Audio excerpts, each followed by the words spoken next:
On today's special episode of Homeworthy, we're heading to Austin, Texas to explore 3 stunning homes, each with its own distinct charm. First, we step into a once builder-grade house, now transformed into a serene retreat with a soothing, neutral palette.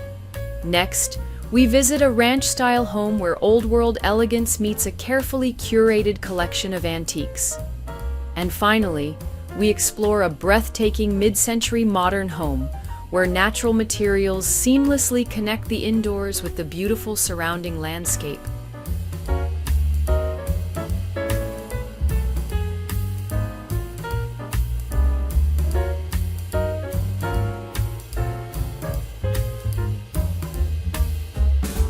You're watching Homeworthy, where we believe every home has a story. Scan the QR code to subscribe to our new channel, Weddingworthy, where we celebrate amazing couples and the love stories behind their perfect day. Hi Homeworthy, my name is Laura Williams and I am the owner of ATX Interior Design. Welcome to my house here in Austin, Texas.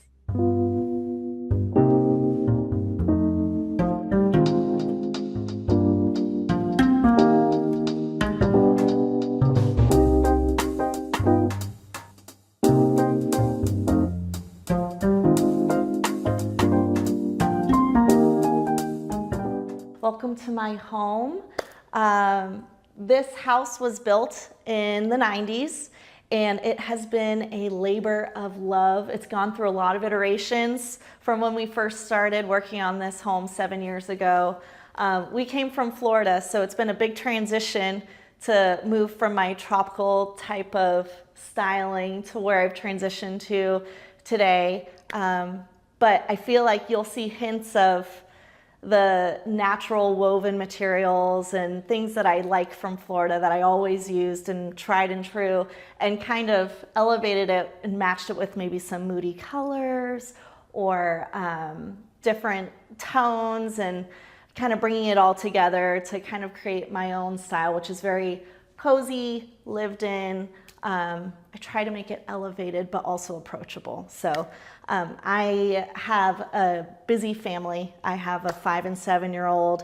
My husband and I both work full time, and we have 2 furry friends here that have decided to join us for this. And so this home is very well lived, and I'm very proud of it. So I'm happy to show you around. So here in our entryway, we definitely, when I first came in, this place needed it was a builder grade home. It needed some architectural interest, if you will. So I put in some of this wainscoting. I love what it can do because it's understated, but it really elevates a space to make it feel special. Something I also like to do is to add in some greenery. I have, this is real, but then that one's faux. It's okay to mix it if it looks good. And also mixing materials with my wood tones, a little woven here, like I mentioned, marble. And then this is actually special, and you'll see these paintings sprinkled throughout my house. This is actually painted by my great-grandmother. And so it's pretty special that I was able to steal some of them from my parents and put in my home. They were happy to share with me. So yes, something else I did was I added in these black woven pendants, which are super oversized and beautiful. The one thing people say 8 times out of 10 when they come into my house, if they've never been here before, is, "Oh my goodness, I love those lights. Where did you get them?"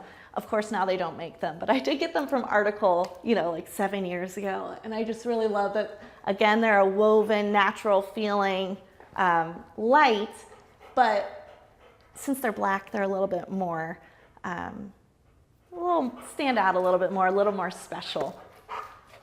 And this is Delilah. She wants to be a star. She's like, this is my time to shine. Another thing we brought in here was the woven rug for the entryway. It's nice to have somewhere to wipe your feet when you come inside, and bringing in another natural element.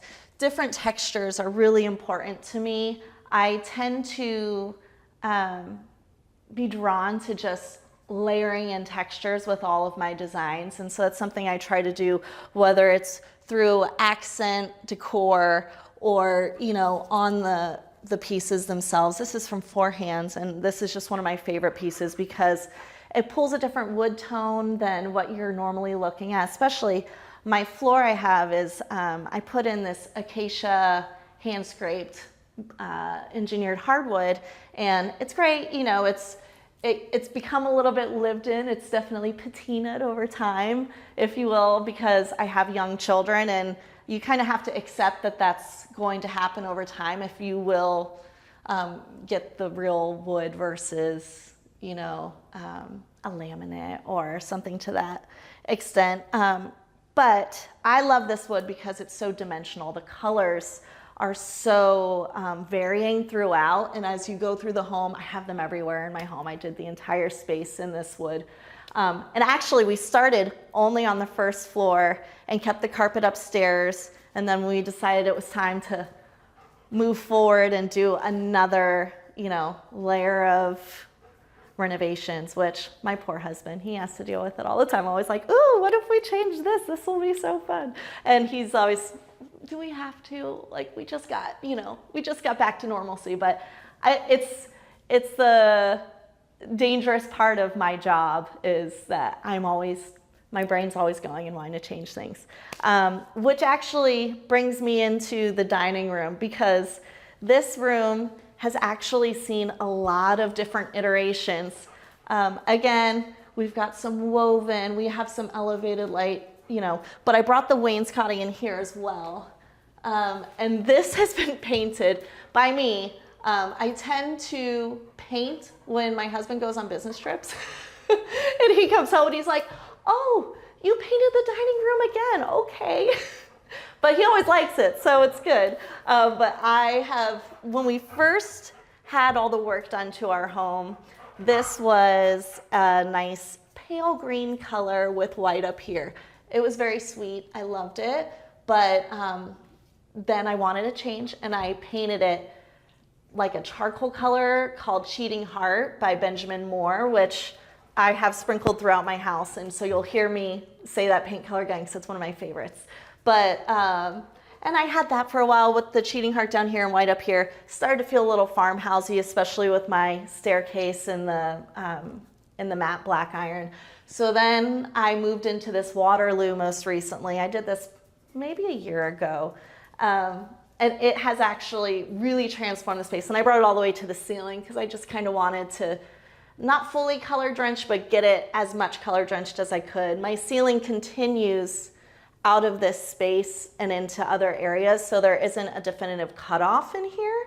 So I had to stop it with the trim above, but I love this color. So one of my favorite things about my dining room is actually this one-of-a-kind painting by Eileen Fitzgerald. She's actually a local artist, but she is world-renowned. You can buy her art in a lot of different big stores. She's extremely talented, and over time I've become her friend, which is, you know, very nice because she's as kind as she is talented.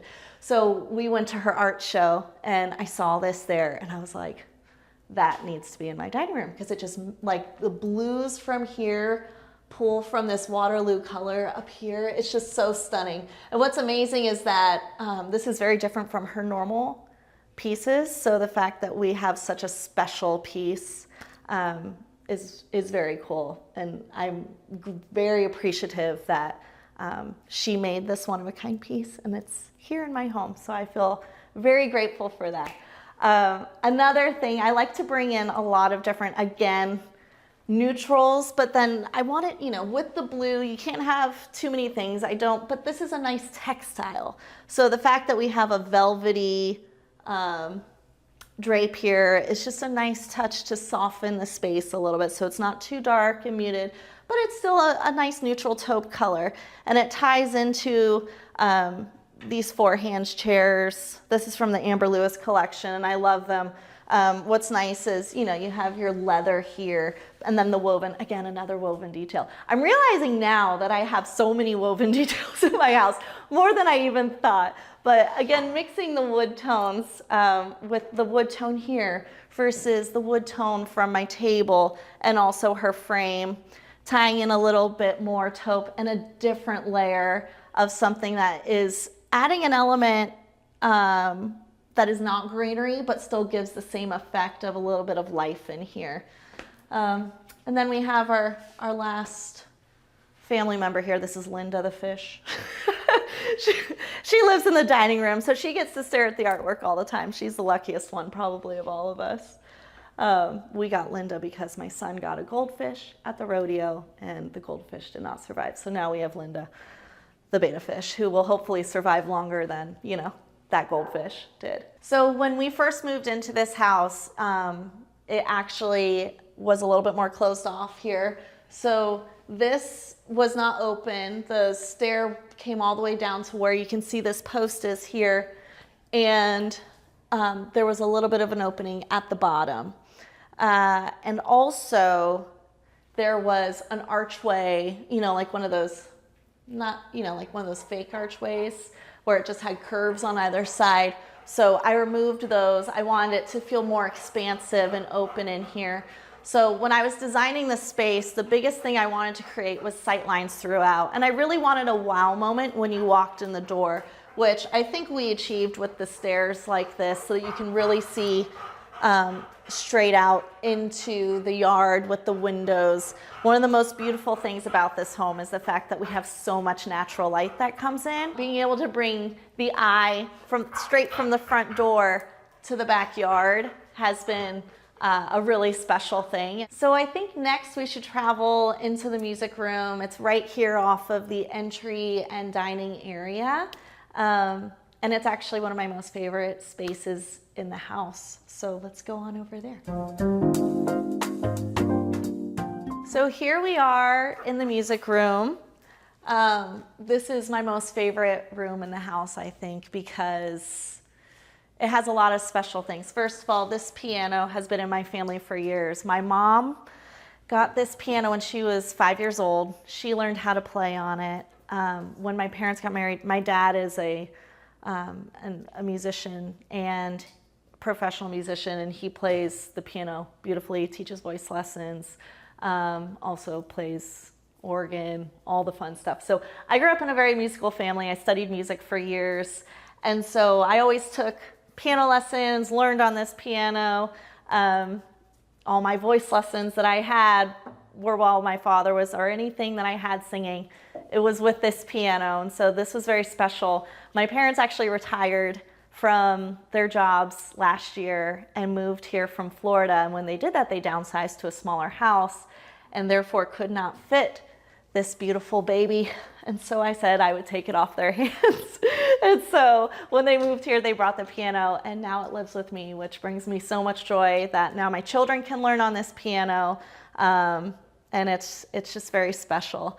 And then as you can see, we have a collection of guitars here. My husband used to be in a band. He went on Warped Tour, did all that fun stuff. So we have a lot of fun playing music together as a family. So this is just a really special space where we can just kind of unite and be together and sing around the piano and with a guitar. It sounds so silly, but that was my life growing up. We always, you know, we're singing around after dinner or playing guitar. And so it's fun that we can do that here in my home as well. Some beautiful design elements that I really like. Having, you know, an approachable, but this is still a little bit more upscale than your typical, you know, armchairs. But I love this because, you know, you can sit here comfortably enough, and it swivels, which is kind of fun. But you can sit here comfortably enough, play the guitar, and be together as a unit. But anyway, so some nice things I like to do, bringing in some light and dark everywhere. When you haven't, you know, this is a pretty massive piece and it's very dark and it's weighted pretty heavily. So I wanted to bring in some lighter textiles on the chairs.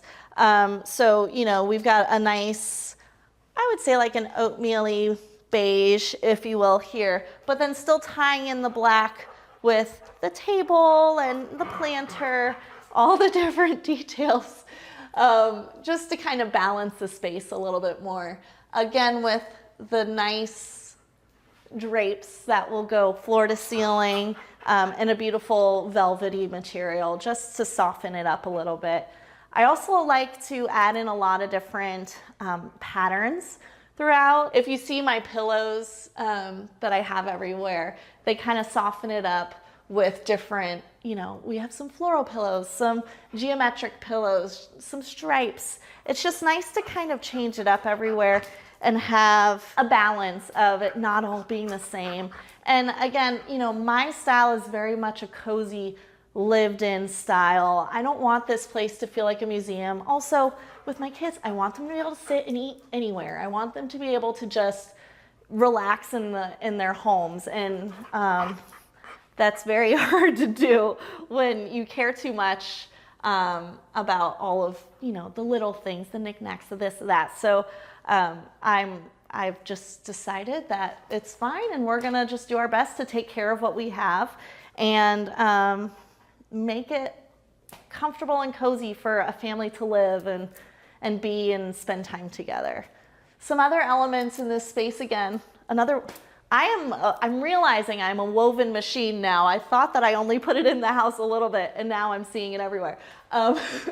This beautiful pendant up here above the piano. When you come in, it's fun to have like a moment where, since this is right off the entryway, you walk in the front door and you see the piano and this beautiful light above it, and it just feels very special to me. And I really, once we got this piano, I wanted this to be the showstopper as you come in. And I think highlighting it with this light right here is, you walk in, it's like, oh, you're like, here I am in this beautiful space with, a musical family that this is such a big piece of us. So it's pretty cool. And then another thing I like to always do is bring in some greenery. So here you see it all throughout.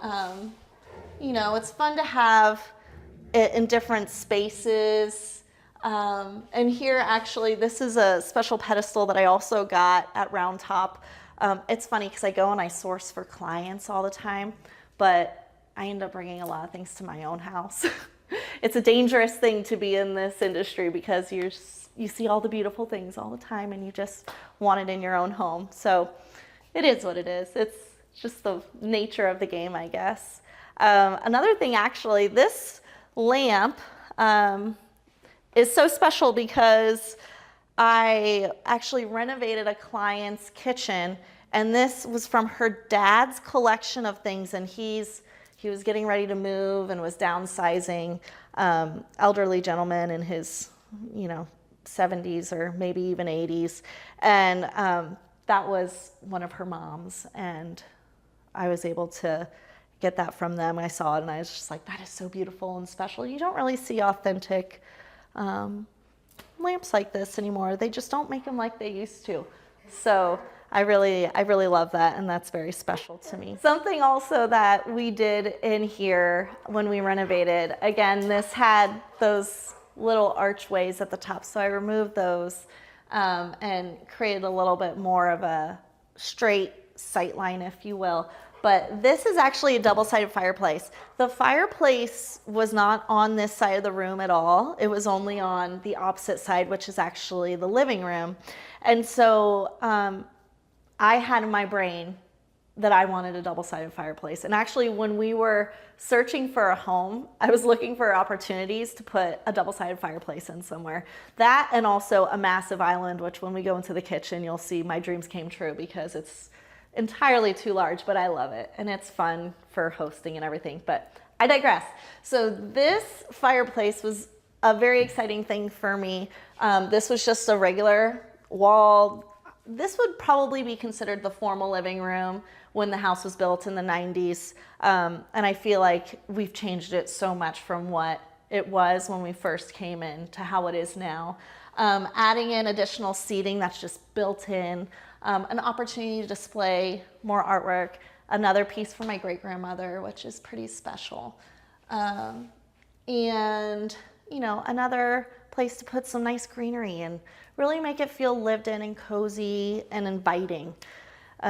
So here, again, I can display my pillows. This is cozy for anybody to sit. And in the winter, it's actually so nice. I have this fireplace on every single morning. I like to get up early. My routine is my alarm goes off at 5 and I have to start getting my kids ready at 6. So then from 5 to 6, I'm able to drink my coffee, look through emails, get my day sorted, and just kind of get my life together before the chaos of motherhood ensues a little bit. So it's really nice for me to have all these different options of places to go and escape, especially since when you do have kids, spaces get messy. They're not always clean. I'd love to say that my house looks like this all the time. It doesn't.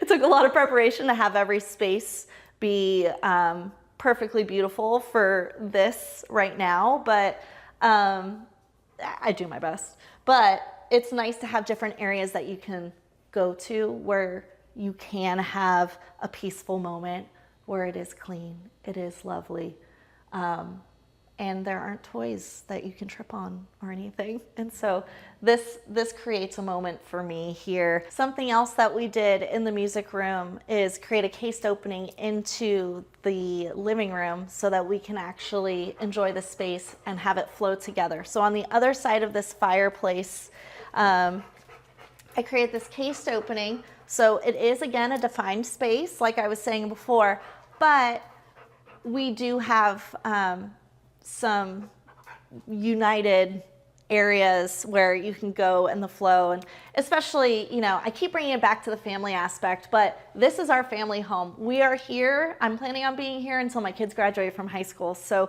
since, this is the place where they're little to big, it's important to have some definition, but then also some flow where if they've got their tricycle and they're going in circles around the fireplace, which they have done many times, there's a way to do that, and it's safe, and it's inside controlled chaos, which I think is the key to family life, is just having controlled chaos, because there will be chaos, and having it be not too crazy is great. So traveling then from the music room, we're here in the living room, which I try to make as cozy as possible. The big comfy couch, places where lots of bodies can sit and snuggle up. We joke because I can put my head here and my husband can put his head on the other side, and our feet actually just touch. And then normally we have each of us a child on us, which is fun for us because we like to watch movies. This is where we like to be cozy together. Most important thing about when designing a home for me is creating a space that you want to be in. You want to spend time with your family, and you want people to come visit and want to stay. But then, you have to kick them out eventually. But having a place where you can be cozy together, spend time together, and something that I always think about is when my kids are teenagers, I want our house to be the house where they bring their friends so we can still be a part of their lives and be around. But I don't want to be the parent that says, no, you can't go here. Just creating a space where your kids want to be, where their friends want to be, and it be a fun and nice atmosphere for them, and a safe environment. If it's your own home, it's a little bit more controlled, if you will. So some wonderful things in this space that I love. Again, the oversized couch, the oversized coffee table, this fun little ottoman. It's nice to add in some different patterns. You'll see I have a lot of different patterns in here, which you would think would feel chaotic or crazy, which maybe it is to some people, but to me, I think it makes it feel more approachable and livable and cozy to have all of these different elements. So we've got our stripes here. There's a little floral pattern, some checkered, and then of course on the couch, we've got it all. So it's fun to bring in all these different elements and textures and patterns through the accessories. And also, I change my accessories all the time. It's so easy to take off a pillowcase and put on a new pillowcase. So with the season, I often do that because it's fun to switch it up. And also, like I said before, I like to change things up because not that I get bored of it, but I see new things and it's exciting and fun for me. Something special in here that I did a little differently from the dining room is actually bringing the wainscoting all the way to the ceiling. I wanted the wall to feel special. So actually this is where, back to school day photos, I always do in front of this. Anytime I my kids are in a cute outfit. I'm like, oh, go pose in front of the wall. They know what that means when I say go in front of the wall, because this is where we take all of our photos, which is nice to have a space where I can actually, not have it just be a normal Texas textured wall, or it's not heavily patterned or a color to where, it may not go with what you have going on, in your outfit or what you're doing. So it's fun. My husband and daughter went to a father-daughter dance recently, and so I did like their prom pictures, if you will, here in front of the wall, which was really fun. So it's nice to bring it all the way to the ceiling. The smaller boxes add a little bit more of an element. In the other room, I had the base and, a longer one on the bottom and a shorter one here. I wanted the evenly spaced floor to ceiling here. And it also highlights our staircase a little bit differently, which is kind of fun. Something else I like to do is, in order to fit more bodies in places, again, we like to host a lot. What's fun is these are little swivel stools. Little stools and ottomans are so easy to just move around. I like to have all of my girlfriends over for wine nights. We'll go, everybody gets their kids to bed, and then they come over and we'll have wine, and I'll have 15 women in here, and we're all there's plenty of seats all in this one room, which is really fun. And so that's something that I always like to encourage my clients to do, is have little ottomans or poofs or areas where people can sit that aren't the floor, even though I'm ready to get on the floor anytime. I'm okay with sitting crisscross applesauce on the floor and being comfortable, but it's nice for people who don't want to do that to have options. So we've got another bench on the fireplace like we do on the other side with some cozy pillows, and then all of this, which is nice to be able to have a space for as many people as possible. Also, with us being the first ones in our family to come here, a lot of our extended family comes, and they'll come and stay with us. And so when we're all spending time together, it's nice to have enough space for everybody to sit, play a game at the coffee table, and go from there. What's funny about this couch is I actually used to have a nice taupe colored couch in here, but after we got Delilah a couple years ago, I realized that my fear of having a white couch was then outweighed by having white hair all over the taupe couch. So I'd rather not know the hair is there and have it be hidden inside of the couch, with the same color as her, instead of seeing it everywhere. And my kids are actually pretty good with the white couch. I'm not too afraid of them staining it. And, if they drop something, they wipe it up. They've learned. So it's not too bad, but she's dictated which couch to have in this home because of her nice blonde hair. So back over to this styling moment here. I like to have a nice way to display some of the things that I've collected over time, pieces of artwork. This up here is actually a photograph from my photographer from her travels. And so she's very talented, and she likes to do travel photography as well. So she always photographs all of my projects. Her name is Madeline Harper, and she also photographs during her travels all over the world. So that's special to me. I like to keep that there. I have family photos down here, and then also some special pieces of art. The sunset is actually from our niece. She painted that. And actually next year she's going to school for interior design. So I'm very excited because she's going to be so much better than I am. She's going to have all the education, and I can't wait. I'm going to steal her and make her join my team. And then this actually is from my best friend, who is a ceramicist. And I actually have her stuff all over my house, sprinkled around, mostly in the kitchen, and I'll point those out. But Allie Bond, she is a very talented ceramicist in Austin, Texas. And so it's fun to have a place to kind of showcase things that you care about, photos, and of course layering in different textiles. Greenery, again, is key. As you can see, I live in a botanical garden in this home, and it's good for the air quality, and it makes you happy to have living things around you beyond the sleepy dog on the couch. So if we transition into the kitchen here, This space was probably the biggest transformation, just from a structural standpoint. As you can see, I have a post here. This is structural. I could have very well put in a beam. It was gonna cost us an arm and a leg, and this is not too intrusive. So we kept the post here, and there was a wall. And then over on this side of the kitchen was just a breakfast nook with, just a basic chandelier and an empty space. And then over here, you had your sink facing out that way and a teeny tiny island over here, and that was it. But when we were searching for homes in Austin, I wanted to be able to have a massive island. So I think this thing is like 14 feet,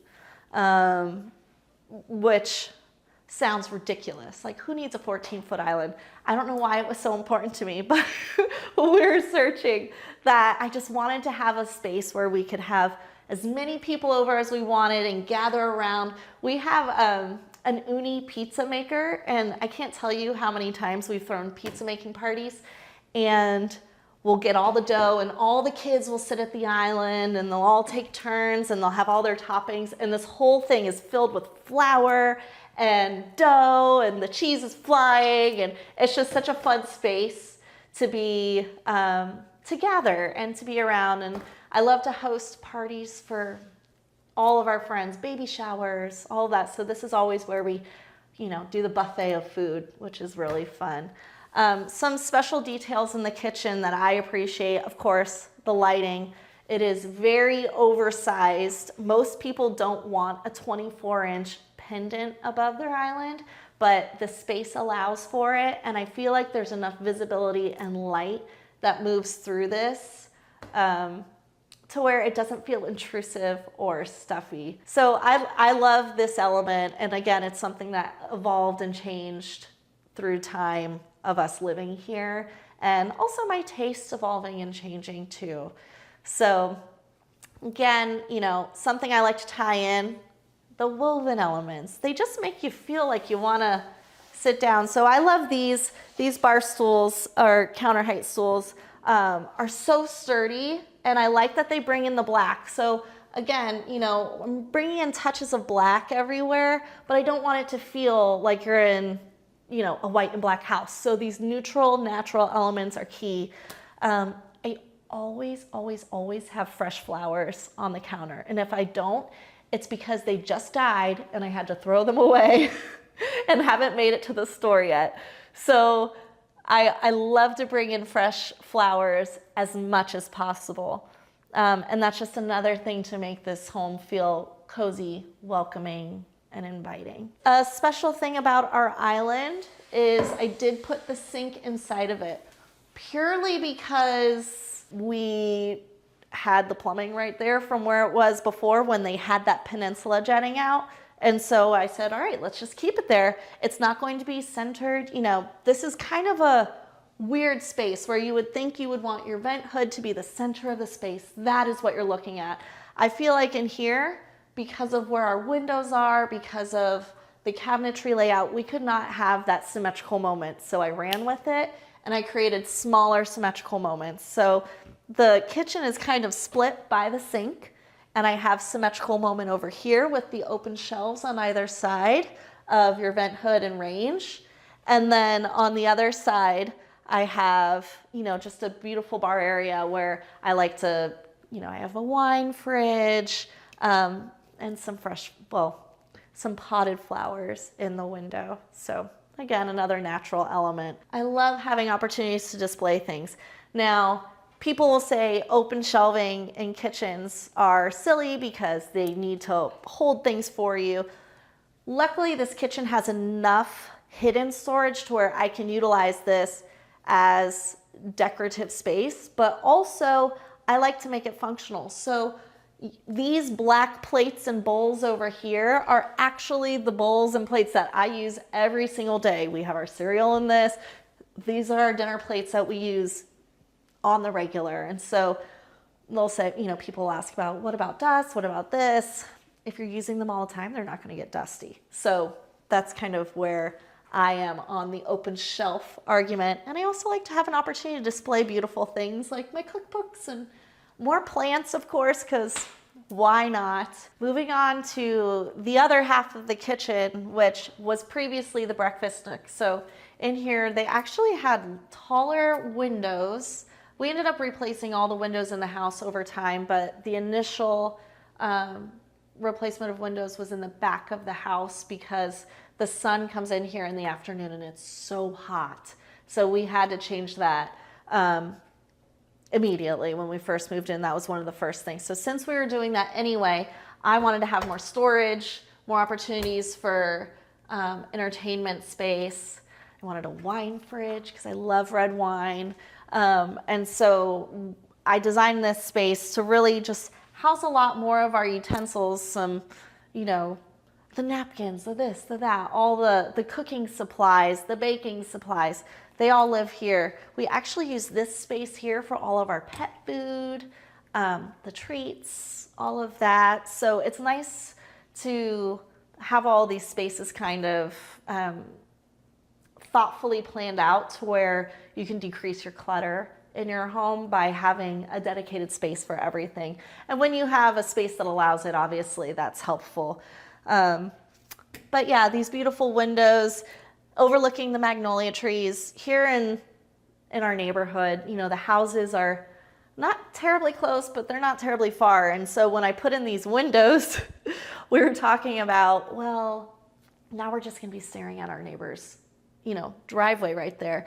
And so we put in these magnolia trees, and they were much, much smaller when we first did it. And so it's been such a nice treat to see them grow. And I was hoping that we would have the open buds when you guys were here, but we missed it. That was last week. So, but they're still beautiful, and I enjoy seeing them every day. This is a fun spot because if I'm working from home, and I love to just sit at the island here and look out these windows, and it just helps me to have a nice, you know, calming moment while I'm working. When you're seeing nature, but you're still inside because it's extremely hot outside here. So oftentimes when I'm entertaining, I'll put, you know, wine out here, charcuterie board, just so that it can feel, you know, welcoming, but then it's not too in your face. I think Delilah wants to go outside, so why don't we travel outside, and I'd love to show you what we've done with our backyard. Come on. Okay, welcome to the backyard. This space has transformed probably just as much as the inside, if not more. So when we first moved into this house, there was a wooden deck painted like a reddish stain, and you know, with a picnic bench and all the fun things. It was very nice, but we wanted to put in a pool. So actually in 2020, we gutted the entire yard. So I was very excited when we did this. We kind of created a really awesome oasis out here that I love. So if we want to start here, a nice outdoor kitchen. We put in a pour spout. We actually don't even drink beer, but we can create our own cocktails here. So I've made a margarita and put it on tap, which is kind of fun. There's a beverage fridge here, and then the taps go under here. Little vegetable and herb garden up on our privacy fence. Again, like I said, inside, you know, we can kind of see into our neighbor's yard quite a bit. And so having this privacy fence has created a more intimate space here for, you know, just our family to be and sit and eat together. Of course, the twinkle lights always add a nice element when you're in an outdoor space, kind of makes it feel special. Something else that's interesting up here is this guy. This is a cold plunge. My husband and I have gone through phases where we do it more often than not. I'm in the less often phase, but I think since now we're nearing super, super hot months, I will probably be doing it more often, but we try to cold plunge like once a week at least. But my husband has gone through phases where he will do it more frequently than that. But it's funny because we've had pool parties with all of our friends, and it's turned into a plunge party, and everybody, even the 5 and 6 year olds, will like jump in and jump out, and then they like start going crazy because they think they've just accomplished the most difficult thing ever, which it is very difficult. So it's kind of fun to have it here in a place where, because we've talked about moving it into other areas down here so it's not a focal point when you first come out. But if it's down there, no one's going to use it. So it's kind of fun that it's become an activity where people come over and get to hop into the plunge. And also we love fitness, we love to work out, and it feels really good after a long hot run to hop in this guy. So it's kind of fun. Moving this way, we have a hot tub here, which anybody who has small children knows that having a date night doesn't happen as frequently as you'd like. So it's really nice to have a spot where kids are in bed, we can just kind of depart a little bit and just like spend evenings here in the hot tub, relaxing, catching up on our day.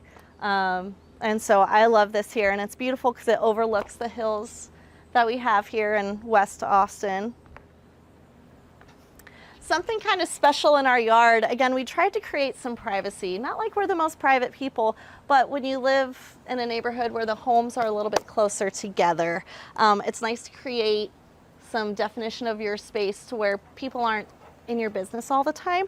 And so we put in these bamboo around the pool, which was crazy to see how they've grown. So we've cut this back twice this season already, and it is just crazy. But when we put them in, it was just small sticks that didn't even go up to the fence, and now they're just towering over. So it's been really cool to see how they've grown and gotten so much fuller and larger, and they've really done exactly what we wanted them to do, which is create privacy around the pool when we're swimming with our family and have loved ones over. We don't need our neighbors peering into the pool area. So, and actually we have a nature belt behind us, and so there's a trail, so people are walking back there pretty frequently for exercise and just to go for hikes. And so with that, it's nice to have the bamboo along the back side as well. Over here on this side of the pool area, we have our fire pit, which has actually become a really nice little cozy spot to come. When we have family visit, this is where we like to congregate in the evenings and just kind of relax. The kids will be swimming, and typically when my sister will come, we'll just sit out here. I'll have a glass of wine and we can just relax together. We have a designated gas line that comes directly to here. Originally, I thought I wanted the fire pit closer to the back door, but I love that we brought it out here because then it kind of separates it and also allows for enough room for us to actually enjoy that area up there for dining and things to that degree. So, and then of course, the pool loungers, everybody loves to just relax and get some sun. Some nice shade though for when it's a day like today where we might be getting a little hot and need to protect ourselves from the sun a little bit. Over here on the other side of the yard is kind of the fun zone for the kids when we're not in the pool. So we have our trampoline down here. That was kind of an important part of this whole thing, was where are we going to put a playscape or a trampoline. When we first built this area, there was a playscape, but now it is a trampoline zone just because my kids will come out and they will jump for hours and hours. So that has become a really staple spot. And again, with all the different levels, we had to be really strategic with all the steps, where we're putting steps, how we're doing that.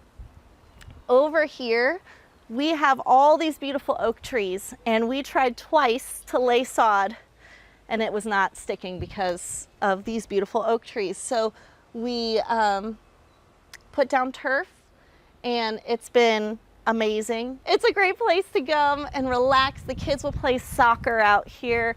They'll climb the rope. My daughter, when she was little, well, she's still little, she's 7, but when she was like 3 or 4, she would climb and go up that rope and think that she was climbing Rapunzel's hair. So that's kind of a fun little thing, but we love this space. So this is a fun little area to just relax. All of the kids come and play, and swings galore, soccer net. Delilah likes to hang out here as well. So it's fun. And then it's cool that our whole backyard has turned into a little bit of a loop here to where you can go and kind of experience the whole space in one foul swoop. Is pretty fun.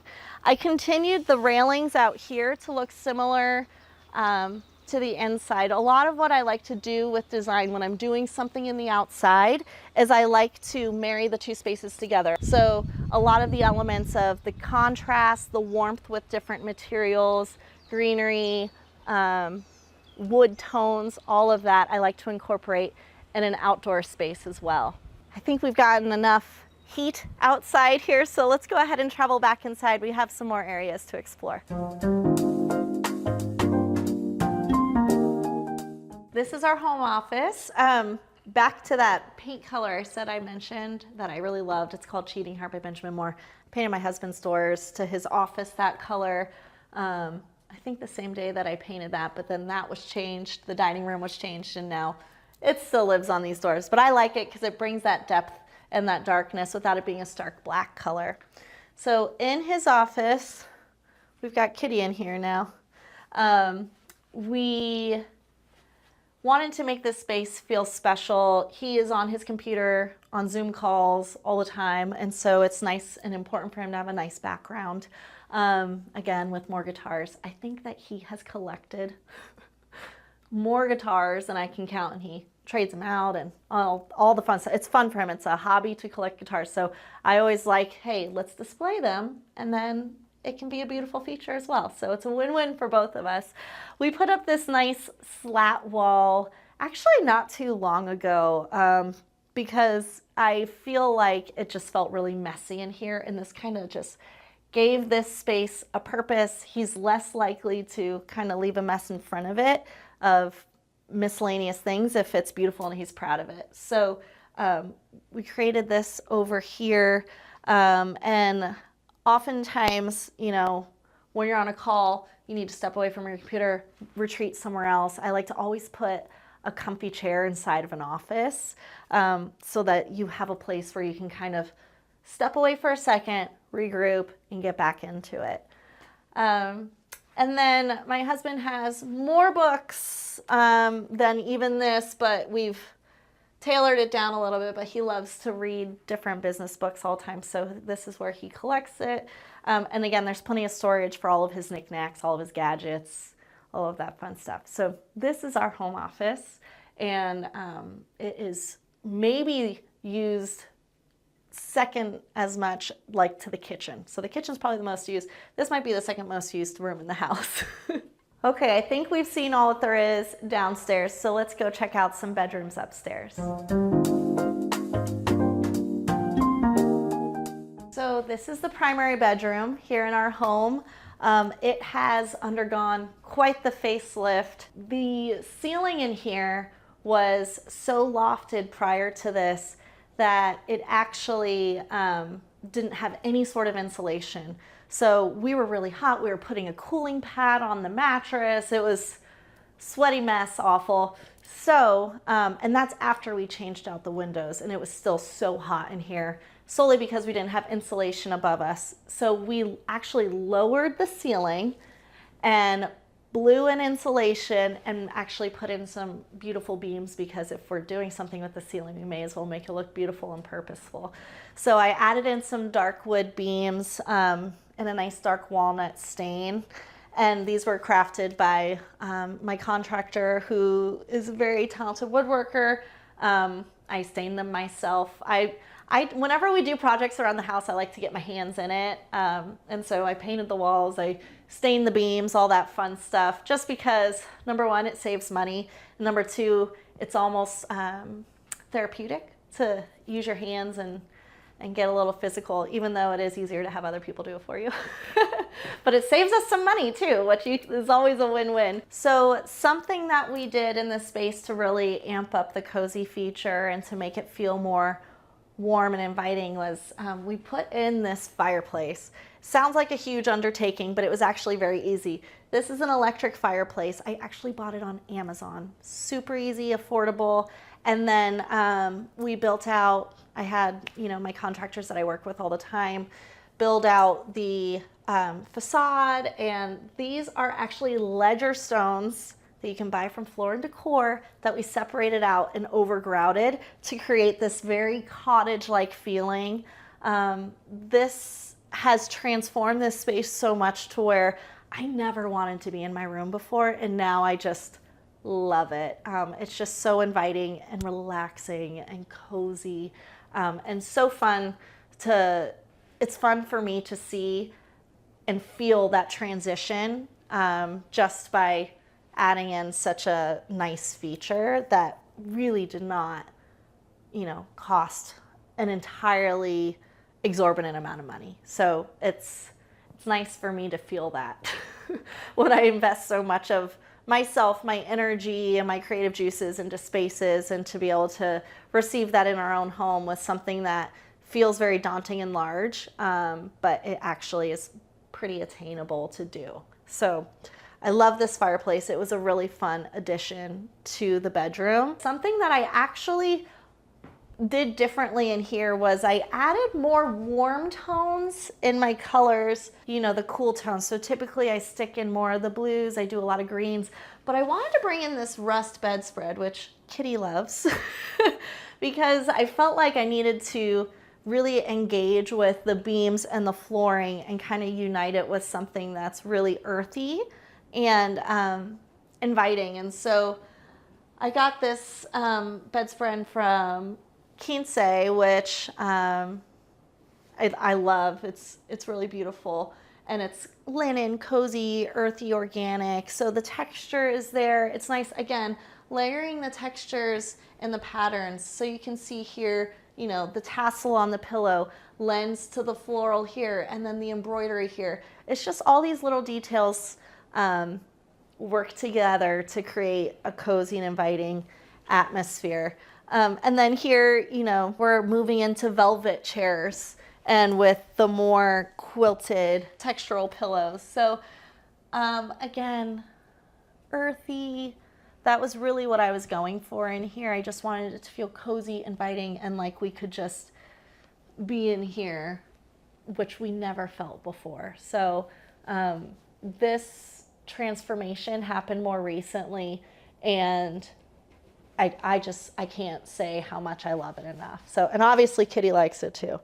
He's in here all the time now. So next I'd like to show you our primary bathroom. It's small, but it definitely gets the job done. We wanted to maximize the space by having a large enough vanity for his and her sinks and that sort of area with storage. And then we also felt like it was very important for us to have a tub and a shower.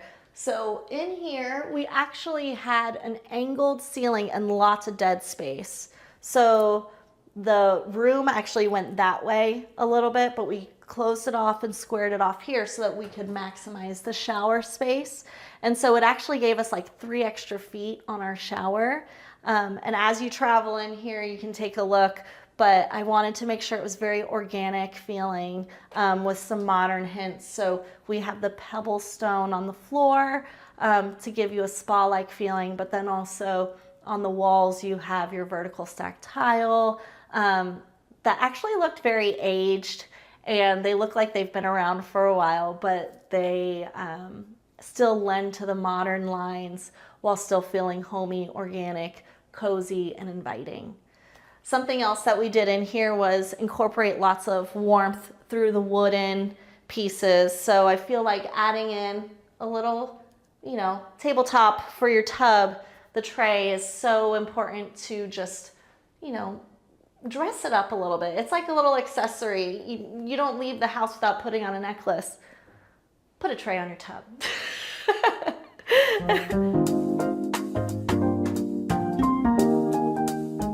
To me, the word home goes beyond a house, beyond a stack of bricks. It's what you do with it and how you live in that home. Home is where your family is. Home is where you spend your time together and where you make memories. And so I feel like building a home that is special to you is so important, because that is what you hold with you forever. So overall, I feel like the memories you make in your home are the most special. And when you have a space to do that, that is inviting and that you want to be in together, that is what home is to me. where you can make your memories. All right, Homeworthy, well, thank you for coming and spending your morning with me.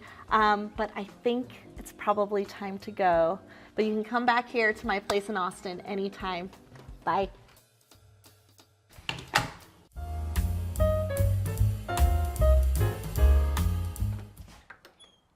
Hi Homeworthy, I'm Shannon. Welcome to my house in Austin, Texas. I can't wait to show you around.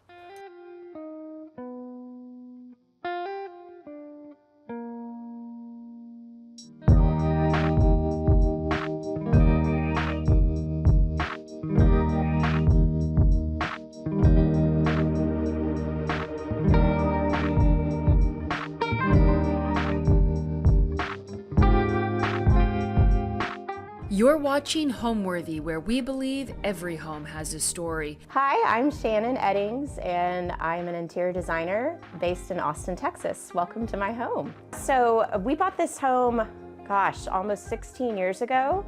I was pregnant with my first child, who's about to turn 15. And it's a 1954 ranch style home in kind of central East Austin. I loved that it had some original architecture. You don't get a ton of that in ranch style homes. And we were coming from Hyde Park here in Austin, which has a lot more character. But there were little details in this house that I loved, like the exposed brick in the living room. And it has a huge lot. We have a huge backyard and a lot of potential for expansion. So when we bought it, it was 3 bedrooms, 2 bathrooms, which it actually still is, but we have since converted the garage space to be part of the house, and hopefully we'll do another addition in the next year or two to add on another bedroom and bathroom. But it's a cute original brick home, and I loved the mid-century elements. I've kind of moved away from mid-century furniture and layered in a little bit more classic stuff, so I kind of like the mix and tension. But yeah, we've been here for quite a while, and it's seen a lot of changes in that time.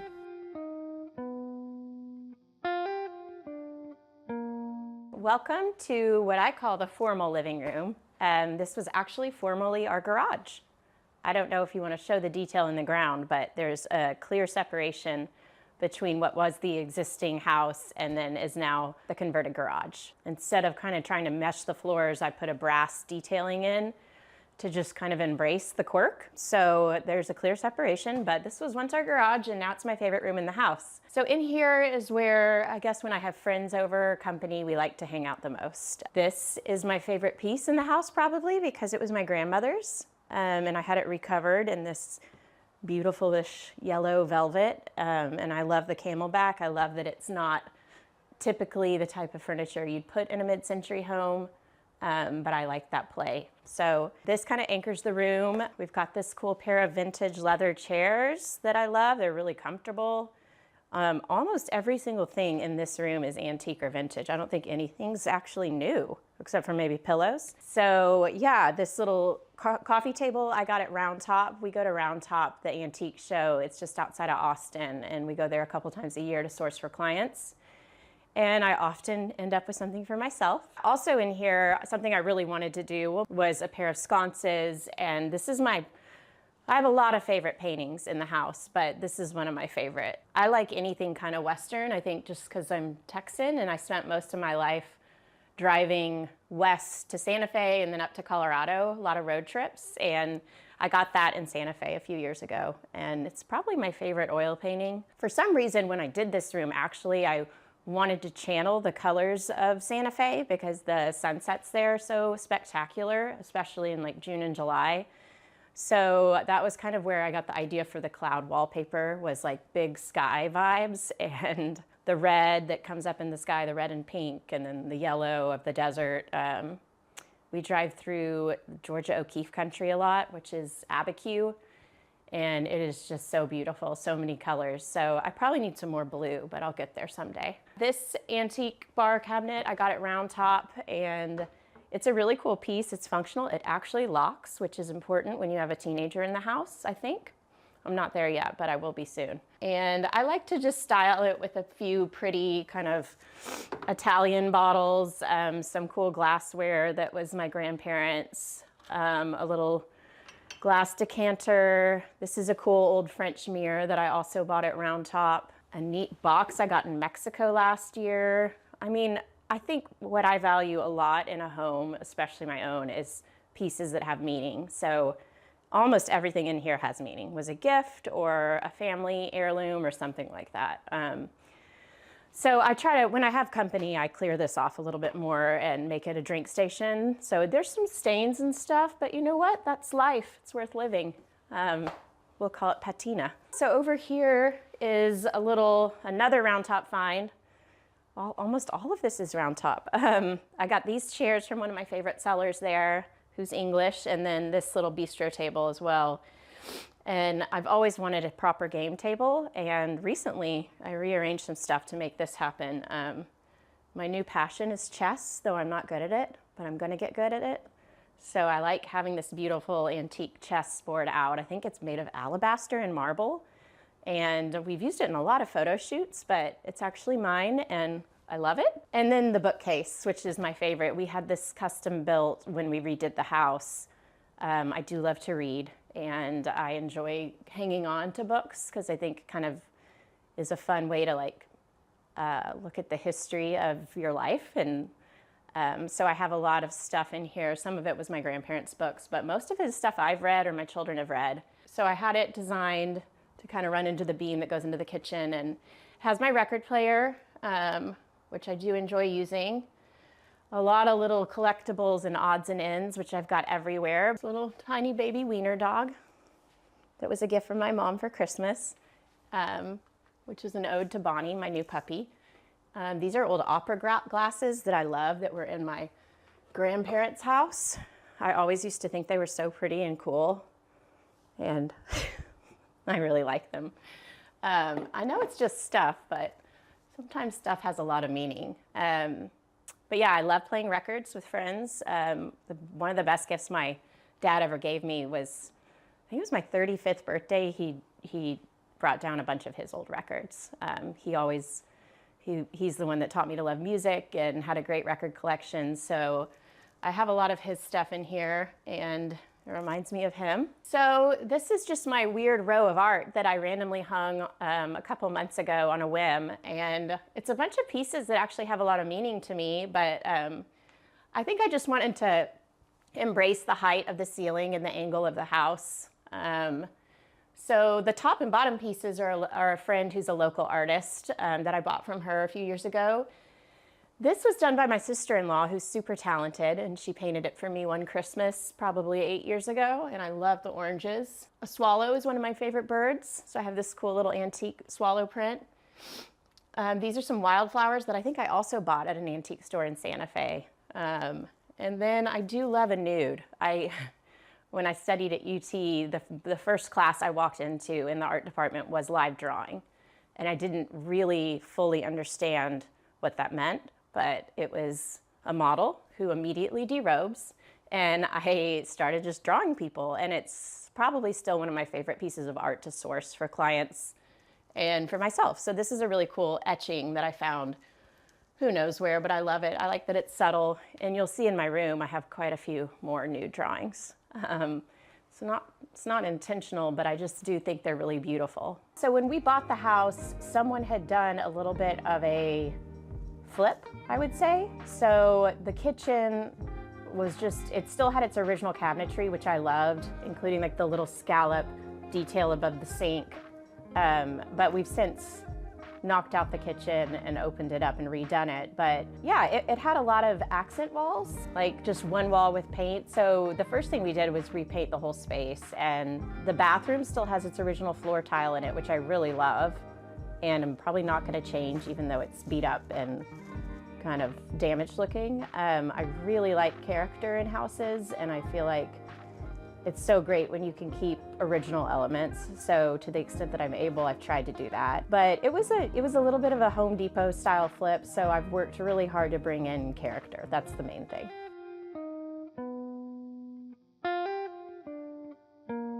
So off of the formal living is a little transition out to the screen porch, and it's right off the kitchen. And this is an area where I think kind of comes into play in my own work with clients, which is like there's just a blank wall. I think a lot of people often don't think to put furniture in places like this, but it's something I love to do, try to put like an antique piece, especially when it's new, just white drywall. So this was another one of my grandparents' pieces, and I always loved looking at it when I went to their home. My grandmother would keep it open just like this, so I'm totally copying her.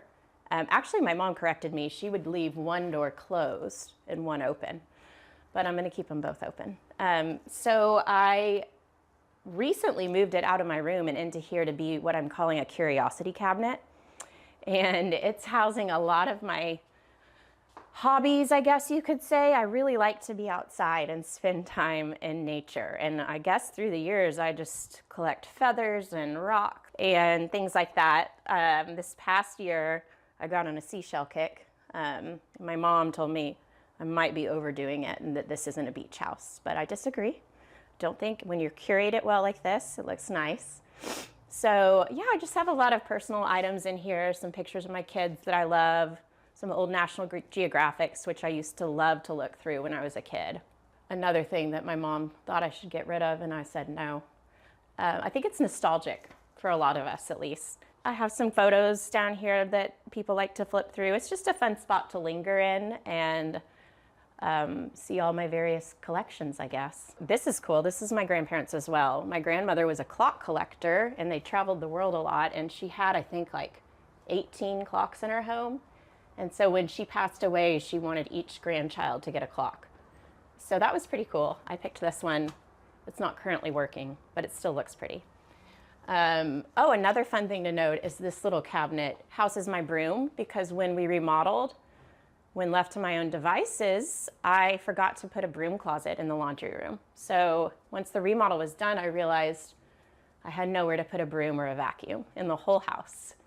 So I searched high and low for probably 3 years for a cabinet that would fit right here, and finally found one at Round Top about 2 years ago. So I love this piece, and it's very functional and it fits perfect. Don't forget to put in a broom closet. This bust is a cool, just vintage find that I found once. I think I actually bought it for a client and they ended up saying it was too creepy. And he wasn't too creepy for me though. So I like him. Those are some old hats from grandfathers that I like to put on display. So he wears a hat and just puts out a vibe.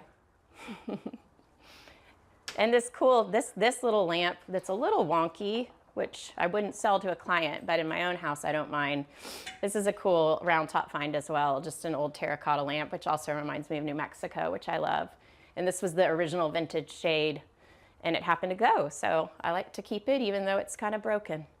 So to describe my style, that's something that, not because I'm unique and special, but I have a hard time doing. But I would say it's like this balance of old and new, lots of different patterns and colors mixed together, maybe or specifically in an unexpected way. I was trained in art, so I think I like a lot of the colors in paintings, Matisse, Milton Avery, and that type of style I think has informed the way I decorate. So I like to kind of pair things that are unexpected. I like to go bold with color when possible and stay away from a lot of neutrals. Trying to just make houses a happy place that are livable and approachable and not like a museum, though I do love museums. So I do like a little curation, but I would say my style is just a mix of different eras, and I think the way I decorate my own home versus the way I decorate for clients is very different.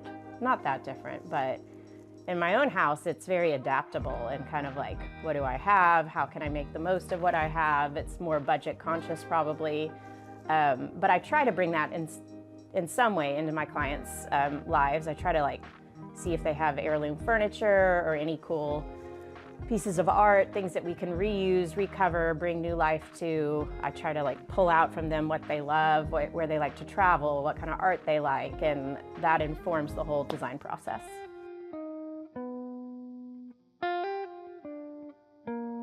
So this is the screened-in porch that we added on when we did the renovation, and it was kind of just a last-minute add-on, but it's pretty much one of my favorite spots. I like to watch football out here with my son, And Bonnie likes to lay in the sunspot right here on the green couch. These were a happy accident. I like to talk about that in my own house because I have a lot of things that I wouldn't have really purchased myself, but they came to me. So these were shipped for a client, but they were missing a piece, and for some reason the vendor decided not to take them back and let us keep them. So I kept them and got rid of the old sectional, and I love the green. They're so comfortable. I like a Sunday nap here or a good reading session. This is a quirky little table I got at Round Top, as well as the stone mushroom. I think mushrooms might be my next hobby in the wild, looking at them. And this beautiful little stone swan planter is my favorite new thing. It was a gift from one of my employees at Christmas, and it's probably one of my favorite gifts I've ever received. I think it's so cool and quirky, and it's got a monstera plant, and I'm really working right now in keeping plants alive. That's my goal. So that's a little citrus tree out there that's thriving. I'm starting to get little limes on it. This is a really neat spot, great light, and it's kind of my happy spot. I like to be outdoors whenever possible, so this is like a dream. So this is a really cool, I think it was French rattan chair that I got at Round Top that I think I bought thinking I'd sell it to a client, but then decided to keep. It's so cool. It actually, you can sit in it and pull this like ottoman out. And it doesn't really do well in the sunlight, but it does well in here. So it's a neat piece, super comfortable and functional. And I love the woven material. I feel like it's a nice touch out here with all the wood and brick and everything. I think this is called a snowshoe bench or something. I can't really remember the history, but I got that at a local store here in Austin. And I've got these Mexican blankets everywhere. They're also from Santa Fe. They're comfy to curl up with when you're out here watching a movie and it's cold. Something I'm pretty obsessed with is lamp lighting, and I will say I was sitting out here a lot at night wishing I had a lamp, so I found this little Pantone knockoff. You just touch it, has 3 different levels, and I love it, and so I have lamplight out here at night without having to have a plug. I love decorating my own home because it's like, sorry for the art metaphor again, but it's like a canvas. So it's where I can play around and figure out what works, and it's always changing. Not because I'm always buying new things necessarily, but just adapting to the age of my kids and the way we live. And I love doing my own home. I think it's a great way to kind of experiment with different furniture layouts, and I go crazy with art in my own house. I like to hang it in unique ways, and yeah, I really enjoy it. I will say when I did a remodel, I had a very hard time picking finishes for the kitchen because it's kind of an open floor plan, which is actually not my favorite these days. I prefer a little more separation in rooms. So I had a hard time with that, and I have regrets 5 years later for sure. But for the most part, I really enjoy decorating my own space. Let's head back inside and look at the kitchen.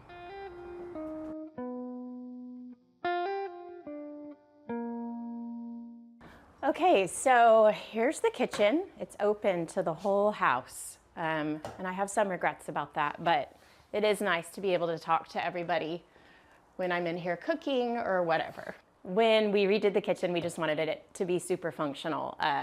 So we have a whole wall of built-in cabinets, which I wish I'd gone bolder on the paint color. And so now I tell clients all the time not to be afraid, but I was afraid, and I'm not afraid to admit that. And these are soapstone quartz countertops. Another minor regret. I tell clients all the time to do the real stone, and I wish I'd done it myself. But these are great. They're super durable.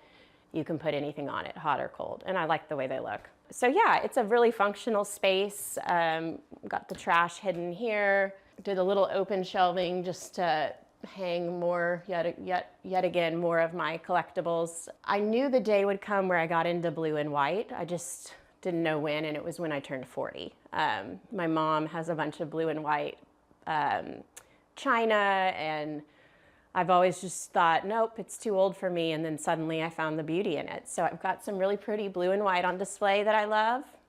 More feathers, quirky little cabinet that I got, I think at Round Top yet again, that houses tea and salt and butter and everyday stuff. It's a small kitchen, so I've had to find ways to be creative with storing things. We have a little appliance garage over here, which has been really nice for coffee, and my new yellow toaster, which you can't see, but it's cool. This is the pantry. And these drawers are really great. They're really heavy duty, and it's something we always recommend our clients do, is big drawers to store pots and pans or plates. It's just easy and more accessible, in my opinion, than like lower cabinet. I'm not afraid to hang pictures on the fridge and a bunch of quotes that I love. I just feel like a house is worth living in and should be personal. Up here, I think I've got a lot of glassware and china plates and random stuff. A lot of this was my grandmother's, and I do like to bring it out for dinner parties. So yeah, it's a pretty colorful world up there. Another little element where I had to get creative, I realized there wasn't a great spot, again, because I drew the kitchen myself and I'm not an architect. I failed to really think through where to put glassware. So I found this little cabinet, and I love to store wine glasses, teacups, things like that in it, and just hung it on the end of the fridge cabinet. And I like now, in almost every house I do, we like to bring in some antique and old into the kitchen, because the kitchen's always kind of, it can feel livable and pretty, but it's kind of industrial just by nature. So I like to bring in some antique elements, and I feel like we often source little cabinets like these for kitchens these days. This is usually covered in mail, but today it's not. And not just mail, lunches, water bottles, all the things. But it's a great little kitchen. It serves a lot of purpose. This was the first thing I bought when we decided to redo the kitchen. I found this at Round Top, and I think it's from Czechoslovakia or something, but it's it's borderline too small, but again, in my own house, I can get away with what I want. I love that it puts out a lot of light, and I love the crystal detail, and it's really cool at night how it lights up the space. So this is one of my favorite features for sure. And I tried to hide the vent hood in a way that would make the kitchen not feel choppy since it's so small. So covering it in the same tile as the backsplash kind of helps to keep it feeling cohesive and not too, I guess, crowded, visually speaking. And finished it in a brass edging to kind of tie in with that floor brass that I mentioned. So I like how this wall feels clean and a little contemporary, but is super functional. I decided to keep the kitchen a little lighter and brighter because it's open to so many spaces. There's a lot going on in eyesight here, so I felt like I couldn't really overdo this while also having pink doors, wallpaper, yellow couch. I mean, I do like a lot of things, and I like for things to be colorful and pretty, but it also can be overwhelming and overstimulating. So I tried to keep this kind of a clean, easy on the eyes space, if you will. The paint on the cabinets is called Silver Sage. There's actually a hint of green to it. And as I mentioned, I do kind of wish I'd gone a little more saturated in the color, but I may repaint them one day. But for now, it's great. It's clean and easy. So off the kitchen, we have our little dining space, which again, hasn't changed since we redid the house. The door of the house used to be right here where this armoire is. And you would walk in, and here was the table, and here was the kitchen, and that was the garage. So it's kind of the way it's always been in a sense. I chose not to put an overhead light over it just because there's other overhead lighting going on, and I just kind of want it to fly under the radar, especially since it's so close to the front door. But yeah, it's a really beautiful little rosewood table that I got at Round Top. All the chairs are also from Round Top. And I feel like I should be an official Round Top spokesperson because I talk about it so much, but this is where I find a lot of our stuff. This is where we have family meals. My kids sometimes eat at the bar, but we mostly sit here. These are neat. These are little, technically shouldn't be dining chairs. These are little vintage kind of barrel back, cane back chairs that I found at Round Top. And covered in this Wayne Pate fabric, who is a really talented artist and textile designer. And so I love the kind of pop of color it brings. Next to the dining room is the front door. And so I really like to try to create some sort of landing spot, especially in a small home, because I do have kids and there's a lot of stuff. So I have this old vintage bench that was in my brother's room growing up, and this is kind of where backpacks end up landing. My keys and stuff go on it, and then I created another little landing spot right there with this antique kind of demi-lune table with the cool marble top. That was just like a $300 antique find that I painted, and I love that little spot. I've got more art that I love over here.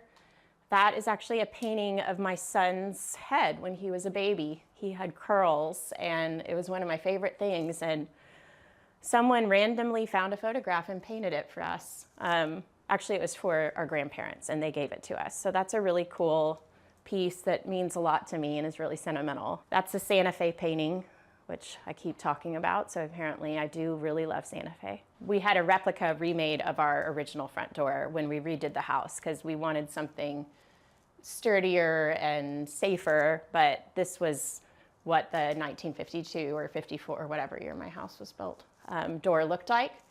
And I painted it a color called Odessa Pink, which again kind of reminds me of West Texas and New Mexico. So yeah, I think it's important, especially in a small home, to try to carve out really functional spots and make every square foot matter. So that's kind of what I tried to do here. Another way to define a space is with a rug, and I tell clients all the time that's why we get the right size rugs. So this runner serves to kind of say this is the entry and this is the dining, and I think it works. It kind of sets it apart even though they're right next to each other, and helps define the two spaces, and it's just practicing what I preach, I guess. It's a cool little vintage rug. I think it's Moroccan. I don't care if it gets dirty or beat up, and it brings a fun pop of color. You know, I want people to just feel like they could sigh and rest in my home, my kids especially, but I like for it to feel like a place people want to linger and hang out. I like to have small, intimate seating areas, a record player. I like for it just to be very much about people and community and conversation. I don't want people to feel like they can't touch anything. So that's probably my priority, is just comfort and also, I guess, excitement. I have a lot of collections and a lot of art to look at, and it's fun for me to talk about all the different stuff and where I've got it over the years. And so I think maybe keeping it interesting for people is fun for me. So from this little fake entryway I created, we head into the family room.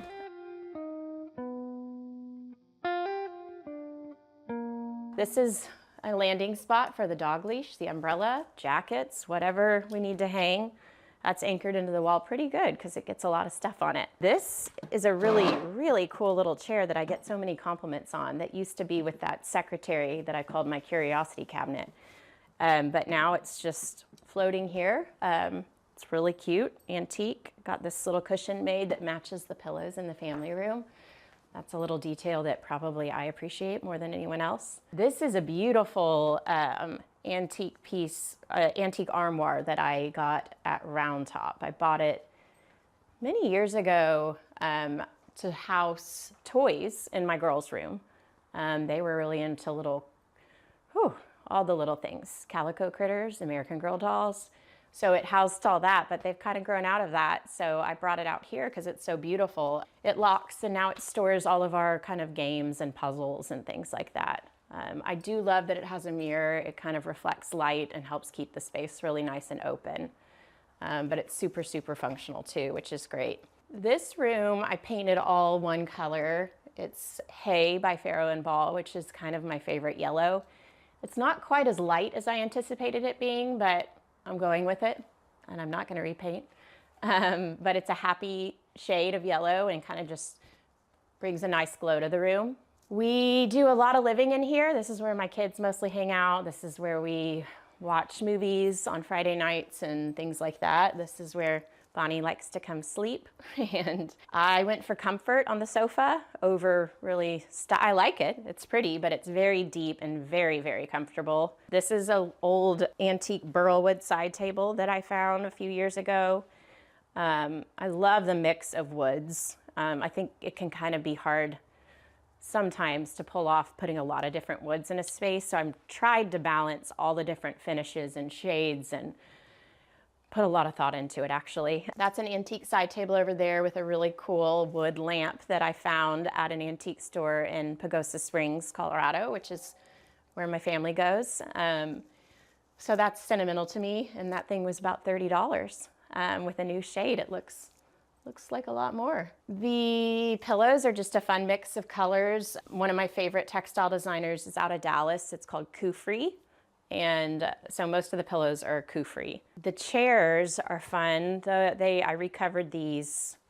I feel like it's not often that I spend the money on a fabric I love and recover something, but it's worth it. And I had just always loved this fabric. It makes me happy.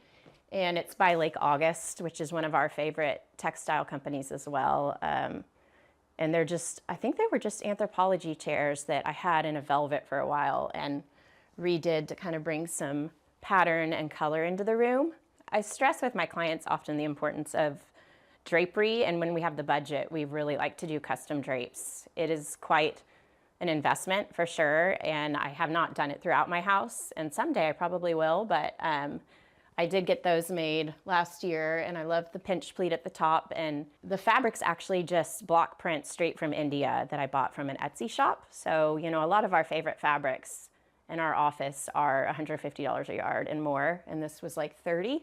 So it's a great cheat if you want to do something yourself and have like a really nice looking set of drapes made, but got to save some money somewhere. So this room, as we've talked about, is open to all the other spaces, and I think the yellow was something I tried to bring into here to kind of balance out the formal living.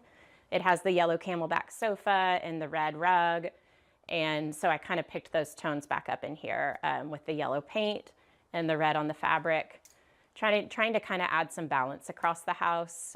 Also, both rooms feature a lot of wood, which I just spoke about, but I think they balance each other really well and kind of speak to each other in a way. I do love to bring in white just to kind of keep things fresh and bright. So this is an old coffee table that's gotten kind of beat up, but it's a really neat piece that I've had for a couple years. It's kind of indestructible, which is important with kids.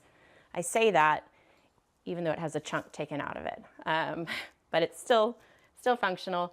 Let's see, this is a really beautiful antique chest that I sourced a few years ago. It houses kind of my candlesticks and linens and things like that. I have a candlestick obsession. I really like taper candles, and I like to have candles going most nights. I just love the flickering light and the way it sets the mood. So the entire top drawer, I think, is candles. In this little corner, I have a really cool photograph from a Texas rodeo that reminds me of kind of some family's ranch land that we used to go to, and the rodeo there. And I love the neon colors. It was one piece that when I saw it, I was like, I'm buying this. It doesn't matter how much. That's not true. It wasn't that bad, but I really wanted to have it. I keep a bowl of photographs, which is something I also like to tell clients to do. It's fun sometimes. The kids will go through them, company will go through them, and it's just a fun conversation starter. I have quite a few more art books. I'm getting out of control, so they're just in stacks everywhere. This little brick wall and this nook were original to the house, and I love the exposed brick. I think this room, forgive the TV, but we do have to have a TV. Well, we don't have to, but we choose to. This room used to be open to the bedroom on the other side, apparently, and it was like a living dining. So someone at some point closed this up, and I definitely am never going to get rid of the brick. I love the pink tones in it. It's the same as the exterior, and it's that little bit of character that I just love in an old house. I do like to add a floor lamp in rooms to just add some height.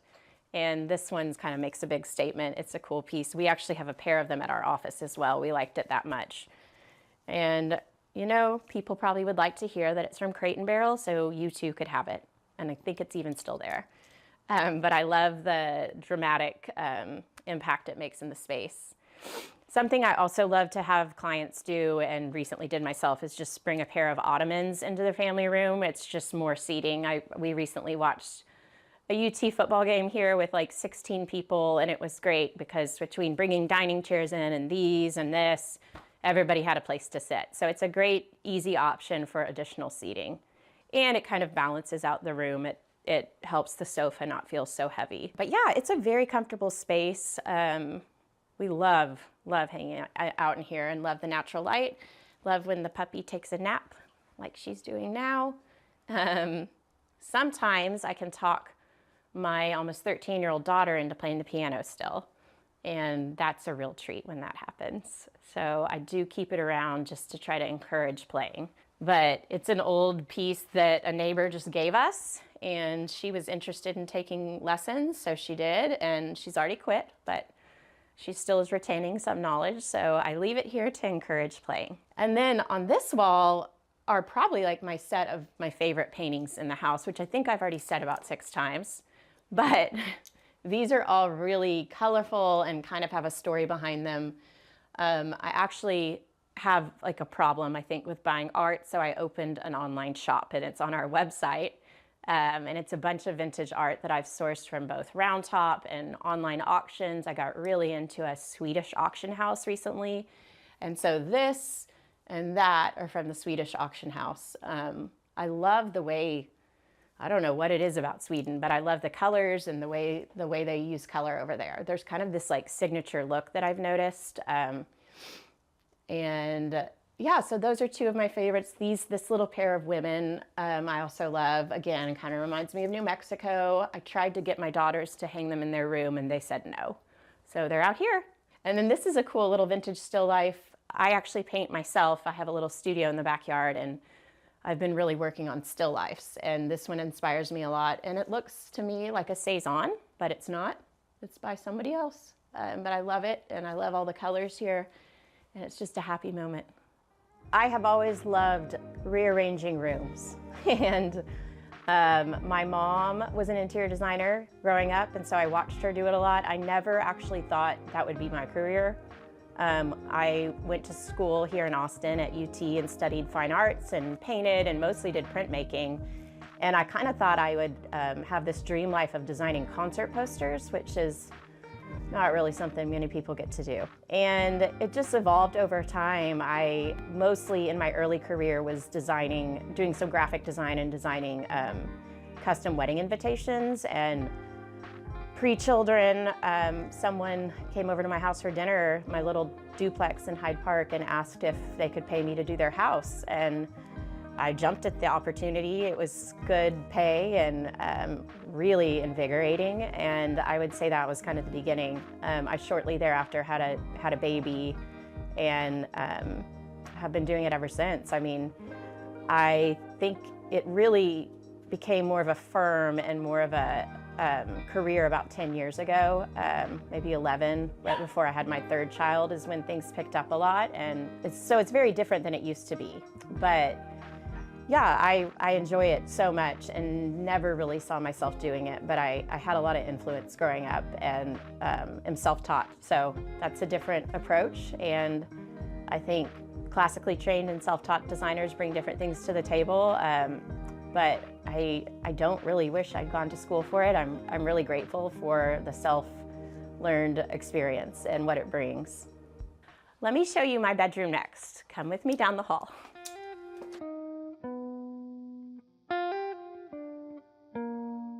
This is my room. It's small, but it has a lot of good natural light, which is probably my favorite part of it.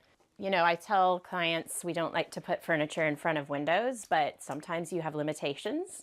So the bed's in front of the window, and that's okay. I made the most of it. This is a cool little headboard from a company called Coley Home, which I love, and it's very affordable to get cool upholstered beds done. My nightstands are both antique, and I really love the pine on that piece. I think in your own room, you can kind of have things that make you happy. So what makes me happy is a little color. So I've got some pink on the ceiling. I'm not sure if you can tell. Yellow curtains, which is my favorite color is yellow. And then I think I mentioned earlier my obsession with new drawings and stuff. So I've got a couple of them in here. This is a really beautiful oil painting that I also bought from that Swedish auction. This is kind of my happy corner where I can sit and have some quiet time and read with the kid when the kids are all listening to watching TV or have friends over. So it's a nice corner for me. I like to call it my peace corner, which is a Montessori school term, but I channel it here. And then my bed, I've got some fun bedding that I recently got from a company called Piglet at Home, which I love the name of. I love the red stripe. On the bed is a cool old, technically I think it's a tablecloth that was my grandmother's that my mom recently gave me, but I like to just lay it kind of as a coverlet for a little interesting detail and texture. I take it off at night, but it's a really pretty little soft effect. The lamps are both vintage marble, and I think that's alabaster. I always encourage bedside tables with drawers, super functional. I love little trays to like hold your jewelry and phone and stuff at night. So I try to practice what I preach, even in my own room, but it's a bright and happy spot. It's small but comfortable, and as with the rest of the house, I've tried to just maximize storage and function. So I have a really neat little vintage Turkish rug in here that I found on Etsy. That's kind of my secret favorite place to find good deals on rugs. Again, for clients, we'll do higher end stuff, but for myself, I often find beat up, cool deals, and sometimes I'll let that dictate the rest of the room. I already had the red bedding, the pink ceiling, the yellow curtains, and I just decided to throw in some aqua. But I love this rug. It kind of hides stains, and it's soft underfoot and goes really well with this slip-covered chair. This is really, though, I said the yellow couch was my favorite spot, but this is my really private little happy place. When our kids were little, I could open the window and hear them outside, and I still can. They're just not as little anymore. But I do enjoy sitting here and opening this window. What I love most about my home is the way it feels, that it feels personal. I have a lot of things that I've collected over time or gotten from my grandparents, and it feels like a happy, safe place to be. And then, of course, the people in it, including the puppy. A lot of happiness in this house, including the colors and the people in it. That's what I like. One time someone did give me a nice compliment about my home, and it was when I had tiny kids and had just started the firm and hired my first employee, and it was a babysitter. And I came home from dinner or wherever, and she said, "Do you do interior design or something? Because this house is just a little too good." And I liked that. It made me feel like, okay, I want it to be pretty and approachable, but I do want it to be well done, and I do enjoy when people notice that I've worked at it a little bit. So probably just, I enjoy hearing that it's a pretty place, and I really like for people to linger and feel like they could stay in it for a while. And so I think all the art and books and the chess table maybe help people want to do that. Let's go take a look at my son's room next.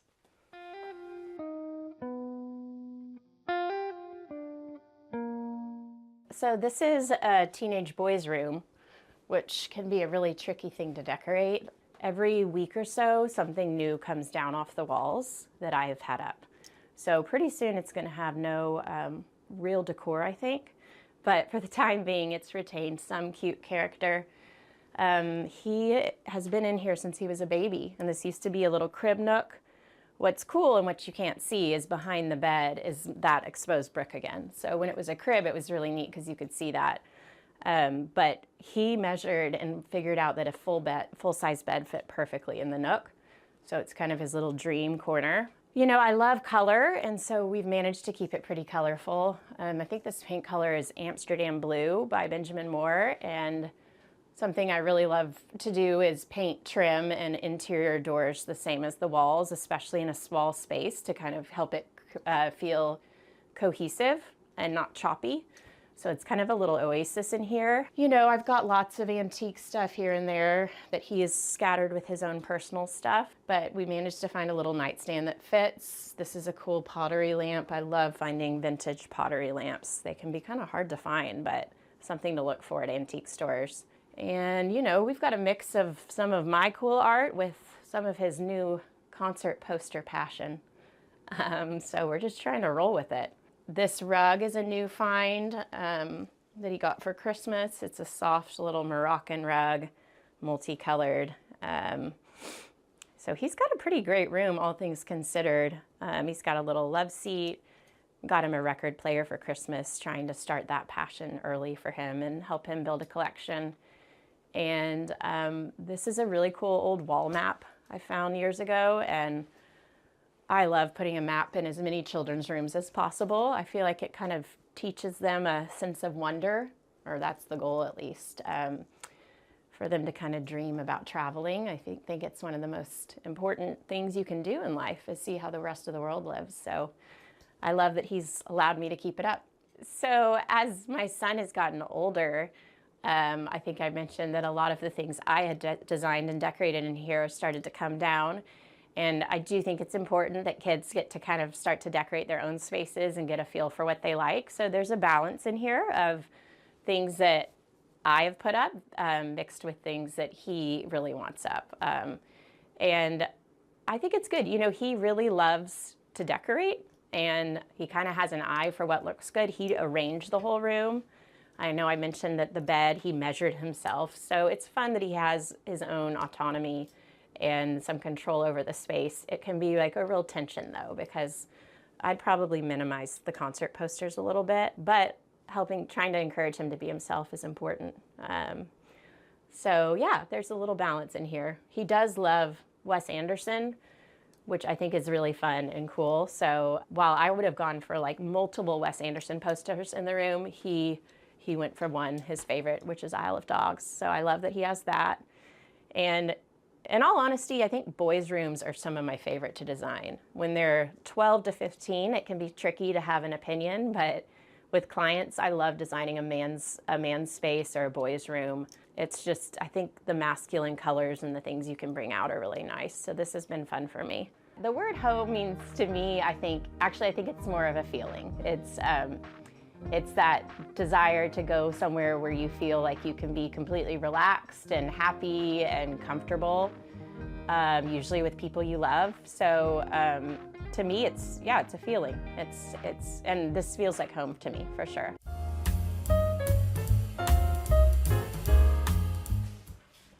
Hey Homeworthy, I'm Mary. Welcome to my home in Austin, Texas.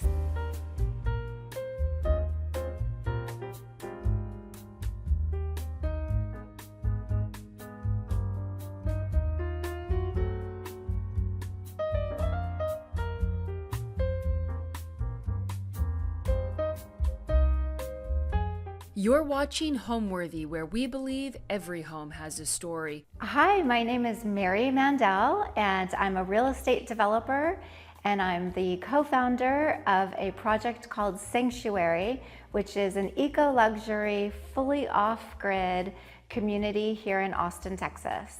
We're on an amazing 10-acre greenbelt. It is full of amazing features, caves and waterfalls and stalactites and fossils and even dinosaur tracks. And we have recently finished construction on an approximately 3,500 square foot home with a pool house, 4 bedrooms and 4 bathrooms. I had been looking for a home in Austin for quite a while, and I couldn't find anything that I was really excited about. So I decided that I wanted to build from the ground up and design a home. So I found the land while living in Buenos Aires, Argentina, and I called the realtor immediately because it was fairly close to downtown and it said that it was over 10 acres. And so I thought there must have been an issue with the decimal point and that it should have been 1.014 acres instead of over 10 acres. And so I called the realtor. He, checked with the sellers. He called me back and he said, no, this is the real deal. And so immediately we bought tickets to Austin. We literally came out within 24 hours. It happened to be a massive rainstorm while we were out, and we only had a few hours before we had to get back on the flight. So we were trudging through the mud and through the rain. This land was undeveloped, so it was a very, very steep forest, basically. And so we were walking around trying to just see whatever we can see, and we just started noticing all of these incredible caves and a jetty of water in this creek on the property and waterfalls. And so we just immediately, before we got on the plane, had our agent write up the offer. And by the time we landed in Argentina, we had an accepted offer. Welcome to my living room. My favorite part of the living room is actually what you see through all of the glass. So this entire wing is all glass, and the reason for that is there's so much incredible stuff to see. So over here, there's a waterfall and these massive boulders, and then I love the way these big boulders look like they're kind of splaying down the side of the hill. And then on this side, there's this really incredible fern wall that's covered with maidenhair fern all year round and water all year round, and it's just absolutely gorgeous. I really love organic shapes, and so I tried to do that with as much of the furniture pieces as possible. The roof also, since it's shaped as falling oak leaves, is also organic shaped as well. But these chairs in particular, this is from an amazing artist out of Australia named Brodie Neal, and they're called the cowrie chairs, because they are shaped like the cowrie shells in the ocean, and it's just all one piece of formed bent plywood. And I love those, very sculptural and very organic. Another piece that I really love is this lighting fixture. This is from an Israeli company called Aqua Creations, and this is a sheath made of wool, and it's really textural. It feels really amazing, and I love things that have texture as well. So one of my other favorite pieces in the living room is this coffee table. I co-designed this with a group out of Italy, and it's a blackened or charred wood. It's using this ancient Japanese technique called shisugi-ban. And then it also has a living metal, which patinas. And I love mixing metals, and I love living metals that actually change and patina over time. This sofa is a vintage sofa, also from Italy. It's called the DS6000. And on it is a sheepskin hide that I searched for high and low in Northern England. I'm a big fan of all natural and organic materials, including woods and metals and hides. So I have a lot of those throughout the house. So the elevation of this living room that we're sitting in right now is at sort of the midpoint of the trees. And so normally you're either at the base on the ground, or you're very high above and you're looking out above over the trees. But what's so unique and so special about this is that we're in the middle of the trees. And so we get this incredible firsthand look of nature happening in the trees. And so we'll see owls right at eye level, birds' nests. We see a regular blue heron that we see all the time in the creek that's bathing himself and fishing, because there's also fish in the creek. There are bobcats. Recently, we saw a bobcat walking down the creek with a dead rabbit hanging out of its mouth. And so we are really in the middle of nature here. So we do a lot of just relaxing and socializing in this room. We played chess with my son here. We listened to records. We brought in a vintage record player recently, and so we listen to music in here all the time, and we just kind of relax and enjoy nature. So what really drove the design of the house was the land itself. I really used the property and the topography and all of the various environmental features to really drive the design. So now we're gonna move to the dining area and the kitchen. This slab is a black walnut slab. It's over 12 feet long. We brought this in a big U-Haul from San Francisco, and I had the base custom made and custom designed to actually mimic the natural curves of the live edge. So they're geometric forms, but they're made to mimic the live edge on both sides of the slab. And then these chairs are also living metal, so these also patina. I love the idea of wabi-sabi, where things are imperfectly perfect and they get better with time. So these chairs are always changing and getting more beautiful the more use and love they get. And this bench is also made in Italy. It was done by the same group that did the coffee table, and it's also 2 slabs of live edge wood that we blackened using this ancient Japanese technique, shisugiban.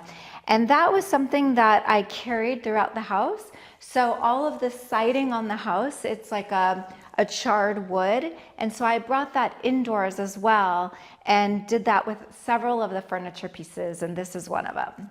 And the lighting fixture I really loved because also the flowing and organic shapes of it just worked really well with a lot of the other pieces and with the roof itself. And one of the things that I love about being in the dining room is I love to be able to look at the ribboning of the roof. And on this corner, this roof is at 4 feet tall. And then on this corner, it's at 16 feet tall. So it goes from 4 feet to 16 feet.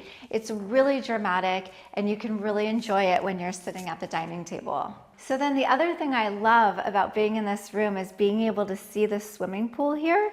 And because we have the aquarium glass, it's just really fun to be able to sit and eat and then be able to enjoy the water and the outdoor seating area. I grew up in mid-century modern homes, and so that type of design always has had a special place in my heart.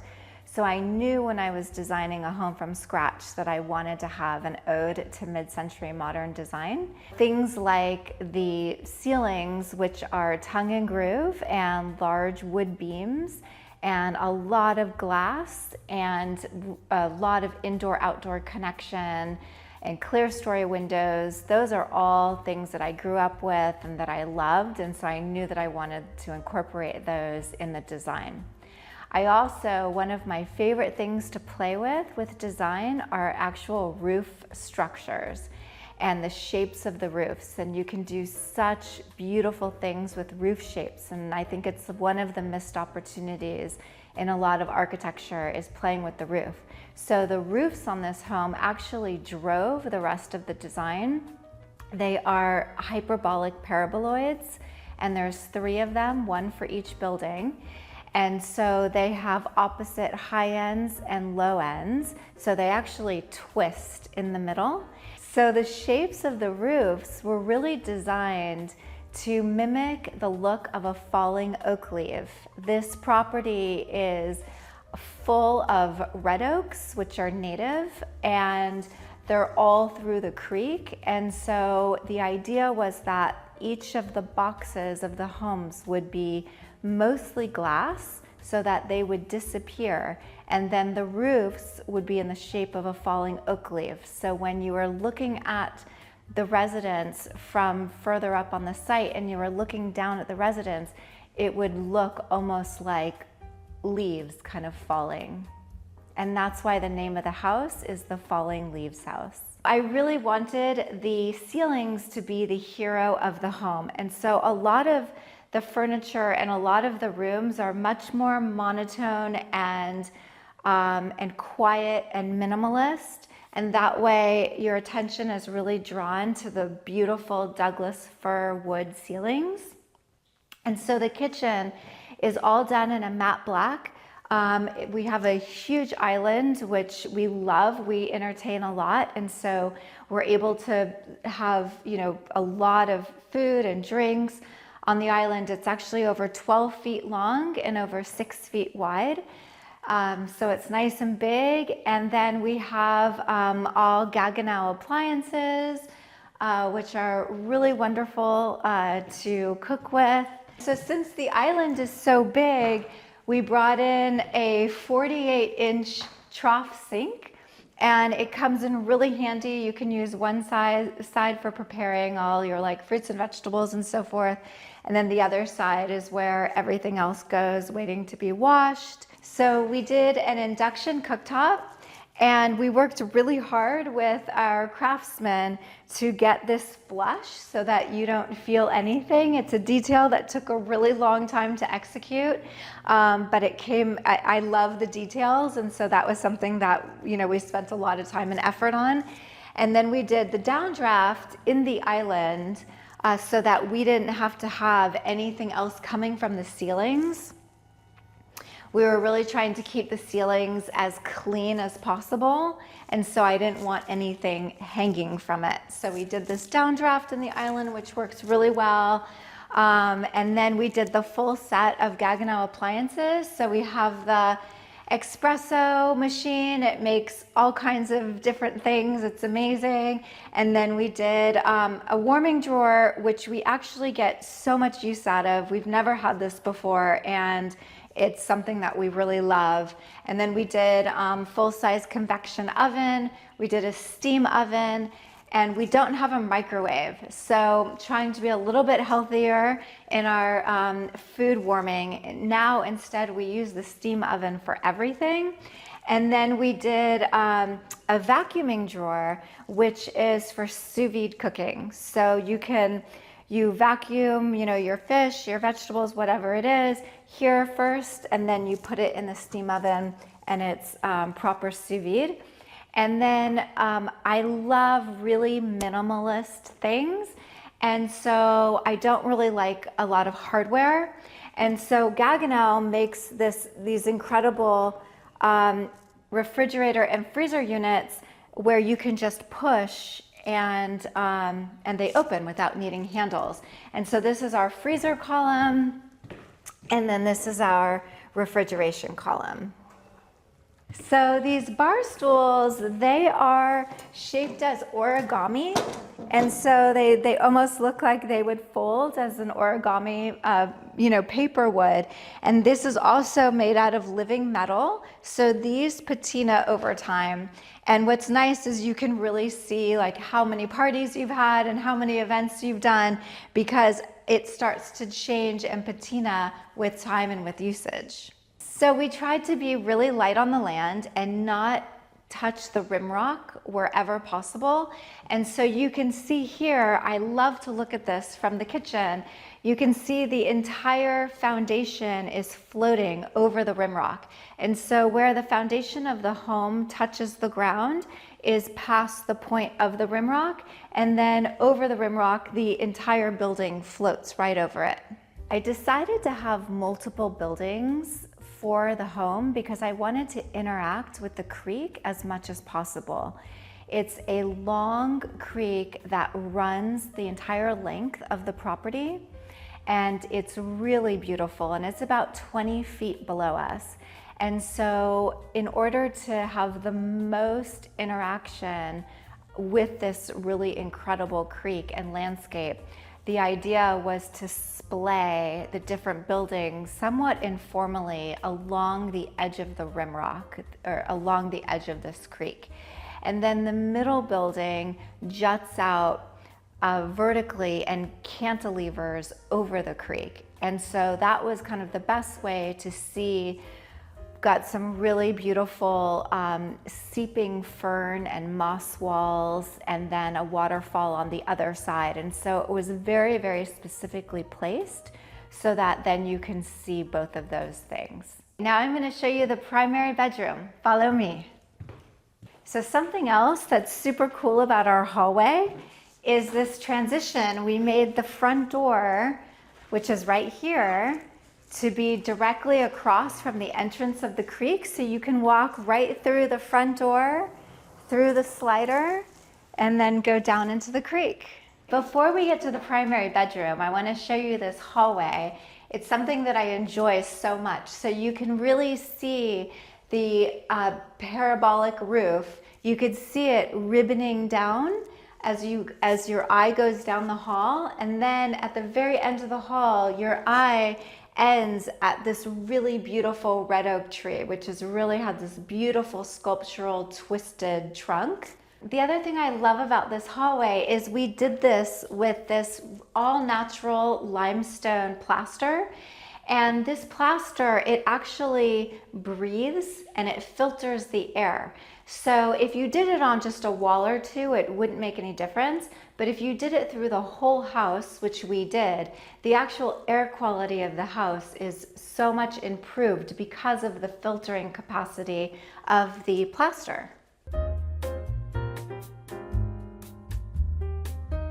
Welcome to our primary bedroom. It's small but mighty. It's a really minimalist space. There's nothing in here that we don't need. It's completely surrounded by glass, and the building itself is cantilevered over the edge of the creek. So while you're laying in bed, you literally feel like you're floating out into the creek. We did a fluted white oak wall as an accent wall. And we also did the blackening shisugi bond technique on the white oak. So I designed this bed. I wanted to have a lot of storage space. I didn't want to have any other furniture in the room, like nightstands or dressers. And so there's these massive drawers that just like keep going and going and going. And there's 4 of them. We have 2 here, 2 on the other side. And then all of the whole top of the bed also has tons of storage space. And then also the foot of the bed, this also opens up and is also storage. And so you can just fit so much stuff in here. Yeah, the bed is like all storage. We did this also with a blackened walnut as well.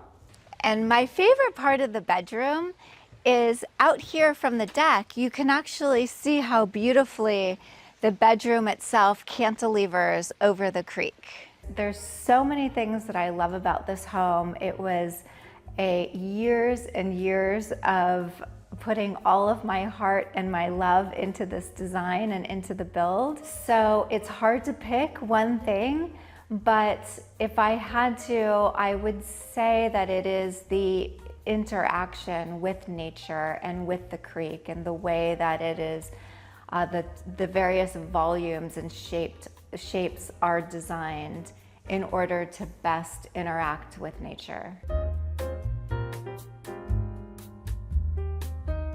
Welcome to the primary bathroom. So my favorite part of this bathroom is a bathtub. It's all one-piece hand-carved stone. And we cut the actual building back. Later on in the design process, this building went all the way back to the bedroom. And then later on in design, we actually cut the building back so that when you're sitting in the bathtub, you have glass in front of you, glass on the side of you, and you really have a beautiful view while soaking. I also really love that this whole wall is glass. It's really private, and so it just feels really nice when you're showering to have the glass, be able to see nature. This opens up so you can also hear the water from the creek below, which is really nice too when you're sitting in the bath. So I really tried to use organic shapes as much as possible. So with the tub itself, it's, asymmetrical, curved, more organic in nature. And then I found these sinks that are also asymmetrical and really sort of mimic the shape of the tub. and have these kind of beautiful curves. And then the faucets themselves are also, they're hand blown glass. And so they're imperfect and also organic in shape. They kind of twist. And then you can see the water, there's a vortex right here. And that's where the hot and the cold water are mixing. And so it's kind of fun to see. It's another way to bring the water element into the home. We had the water in the creek, and so we've tried to bring more water into the home as well. And so one way we did that was with the bathroom faucets. So I think what gives this home soul is really the thought and the energy that went into designing and building it. And every little corner and detail was so intentional. And it was intentional in every way, both from an aesthetic and a design standpoint, but also from trying to be as light on the land as possible and trying to conserve nature as much as possible. And so we went through great lengths to save every single tree that we could possibly save. And we really meticulously would just carve only the branches that we needed in order to get the building in. And so the building really is hugged and wrapped by nature. And we have various sitting areas that it really has this feeling of embrace by nature. We also have all of our foundations are floating because the rim rock that's underneath it is thousands of years old. And so we wanted to do everything we could to disturb it as little as possible. And so we really tried to keep nature as intact as possible. And then we went back in after the build and we did a lot of work to get everything to thrive again and to really feed nature and to make it even healthier than it was before we got here. Now I'd love to show you the pool house. Let's go. This is our pool house. The office is in here as well. And the pool house for us is really multi-use space. We have a lot of guests that come in from out of town. And so this whole back wall here is actually a wall bed and closet and cabinetry space. And then for our friends that stay with us that have kids, then this sofa folds down as well and it turns into almost a queen size sofa. So it really sleeps comfortably, at least 3 or 2 adults, 2 kids. It's gotten a ton of use. And this coffee table is a slab that I actually got in Mexico. And then I found this really beautiful stone base for it. So I really tried as much as possible to use all natural and organic materials for all of the furniture pieces, the wall coverings. And so we did that with the table and the base. And then the walls in here are also the natural lime plaster. We did these in a gloss black, which is a hand-done technique to build a gloss in it, but it's also filtering the air just like the plaster in the main house. We also do music production, and so we have all of our equipment in here, and then lots of desk space that wraps around the whole office, and there's a punch out so that the glass and the desk itself sits proud of the building. And this is actually where my favorite view of the entire house is from this room. There's these massive boulders that are down here in the creek that are just so beautiful. And when we have a rain, we have a really strong waterfall that comes over these boulders. And then there's incredible maidenhair fern filled the creek and the boulders. And then on this side, we have this gorgeous rim rock, and there's a really big cave under that rim rock, and that's covered with moss, which is really quite unusual for Central Texas because of the heat. But somehow the environment here, the moss really thrives. And then I brought in this stone tub. This is a really traditional Japanese soaking tub. And so that's right back here. And it's so nice because when you're in there, you just are completely private, separated from everything else, and you can just sit, relax, and then look over at the creek. So all of the cabinetry in the house, we don't have hardware on them. And so we used the same kind of very minimalist push to open doors and drawers. And then we tried to integrate the lights as seamlessly as possible. So we put them at the top of this. This is a full steel surround for the desk itself and the punch out outside of the building. And so we integrated the light into that. And I really prefer to have very clean lines, very minimalist, instead of having a lot of lights hanging from the ceiling. So it's not a pool house without a pool. So now I'm going to show you our pool area. Okay, so in an effort to also bring more of the water element up to the house level, we decided to do an aquarium front on the pool. This was surprisingly really hard to execute. There's only a few companies that actually do this. One is in Florida, who they do like all the theme parks, and then the other one's in Vegas, who does like the casinos and the big aquariums in the casinos. And so this was one of those things that was like a labor of love to figure out how to get this done. But it turned out really great at night. It's amazing with the lights on. We've set up a table and chairs out here, like really romantic, intimate dinner. And then having the lights in the water is really beautiful atmosphere. I love it out here also because you could hear the water running in the creek below. Always sounds amazing. And then there's all the nature sounds at night. You can hear the frogs. Right now you can hear all the birds chirping, and it's just a really lovely place to sit and hang out. We have our fire pit area here, and we did a sunken fire pit area with lots of cozy pillows around the benches. And then I designed this to work with the geometry of the patio itself. And so it's in a trapezoidal form, and there's plenty of space on it where we'll put like bottles of wine and ice buckets and like charcuterie boards and things like that. And so this is another space that gets a ton of use.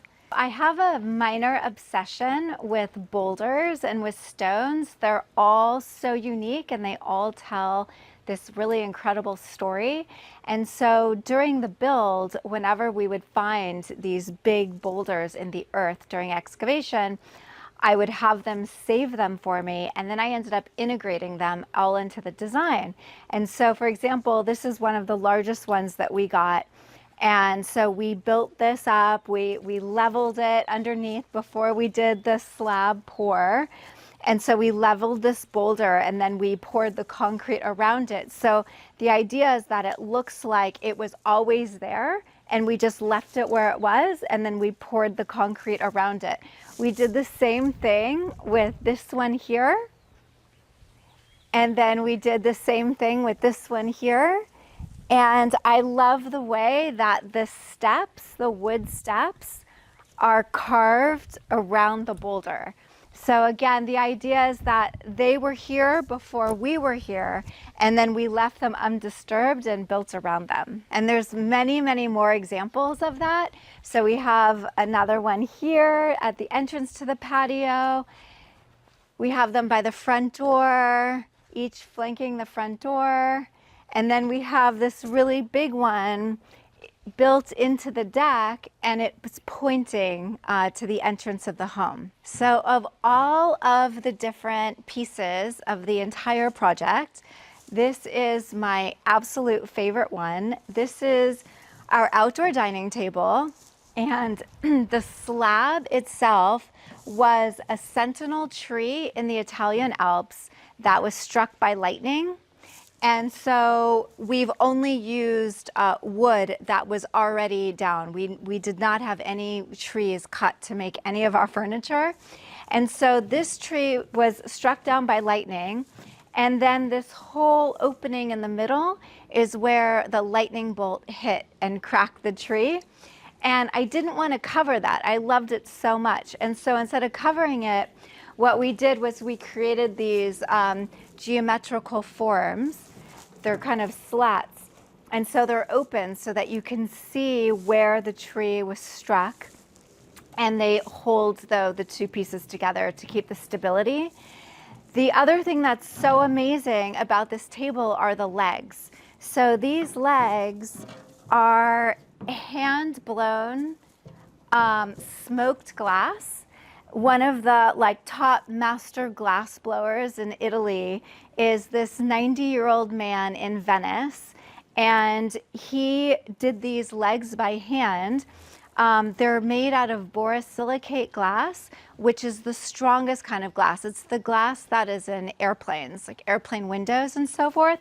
So they're really strong. But what I loved about it was that you have this really hefty, weighty slab, and then it's like seamlessly held by these really light glass legs.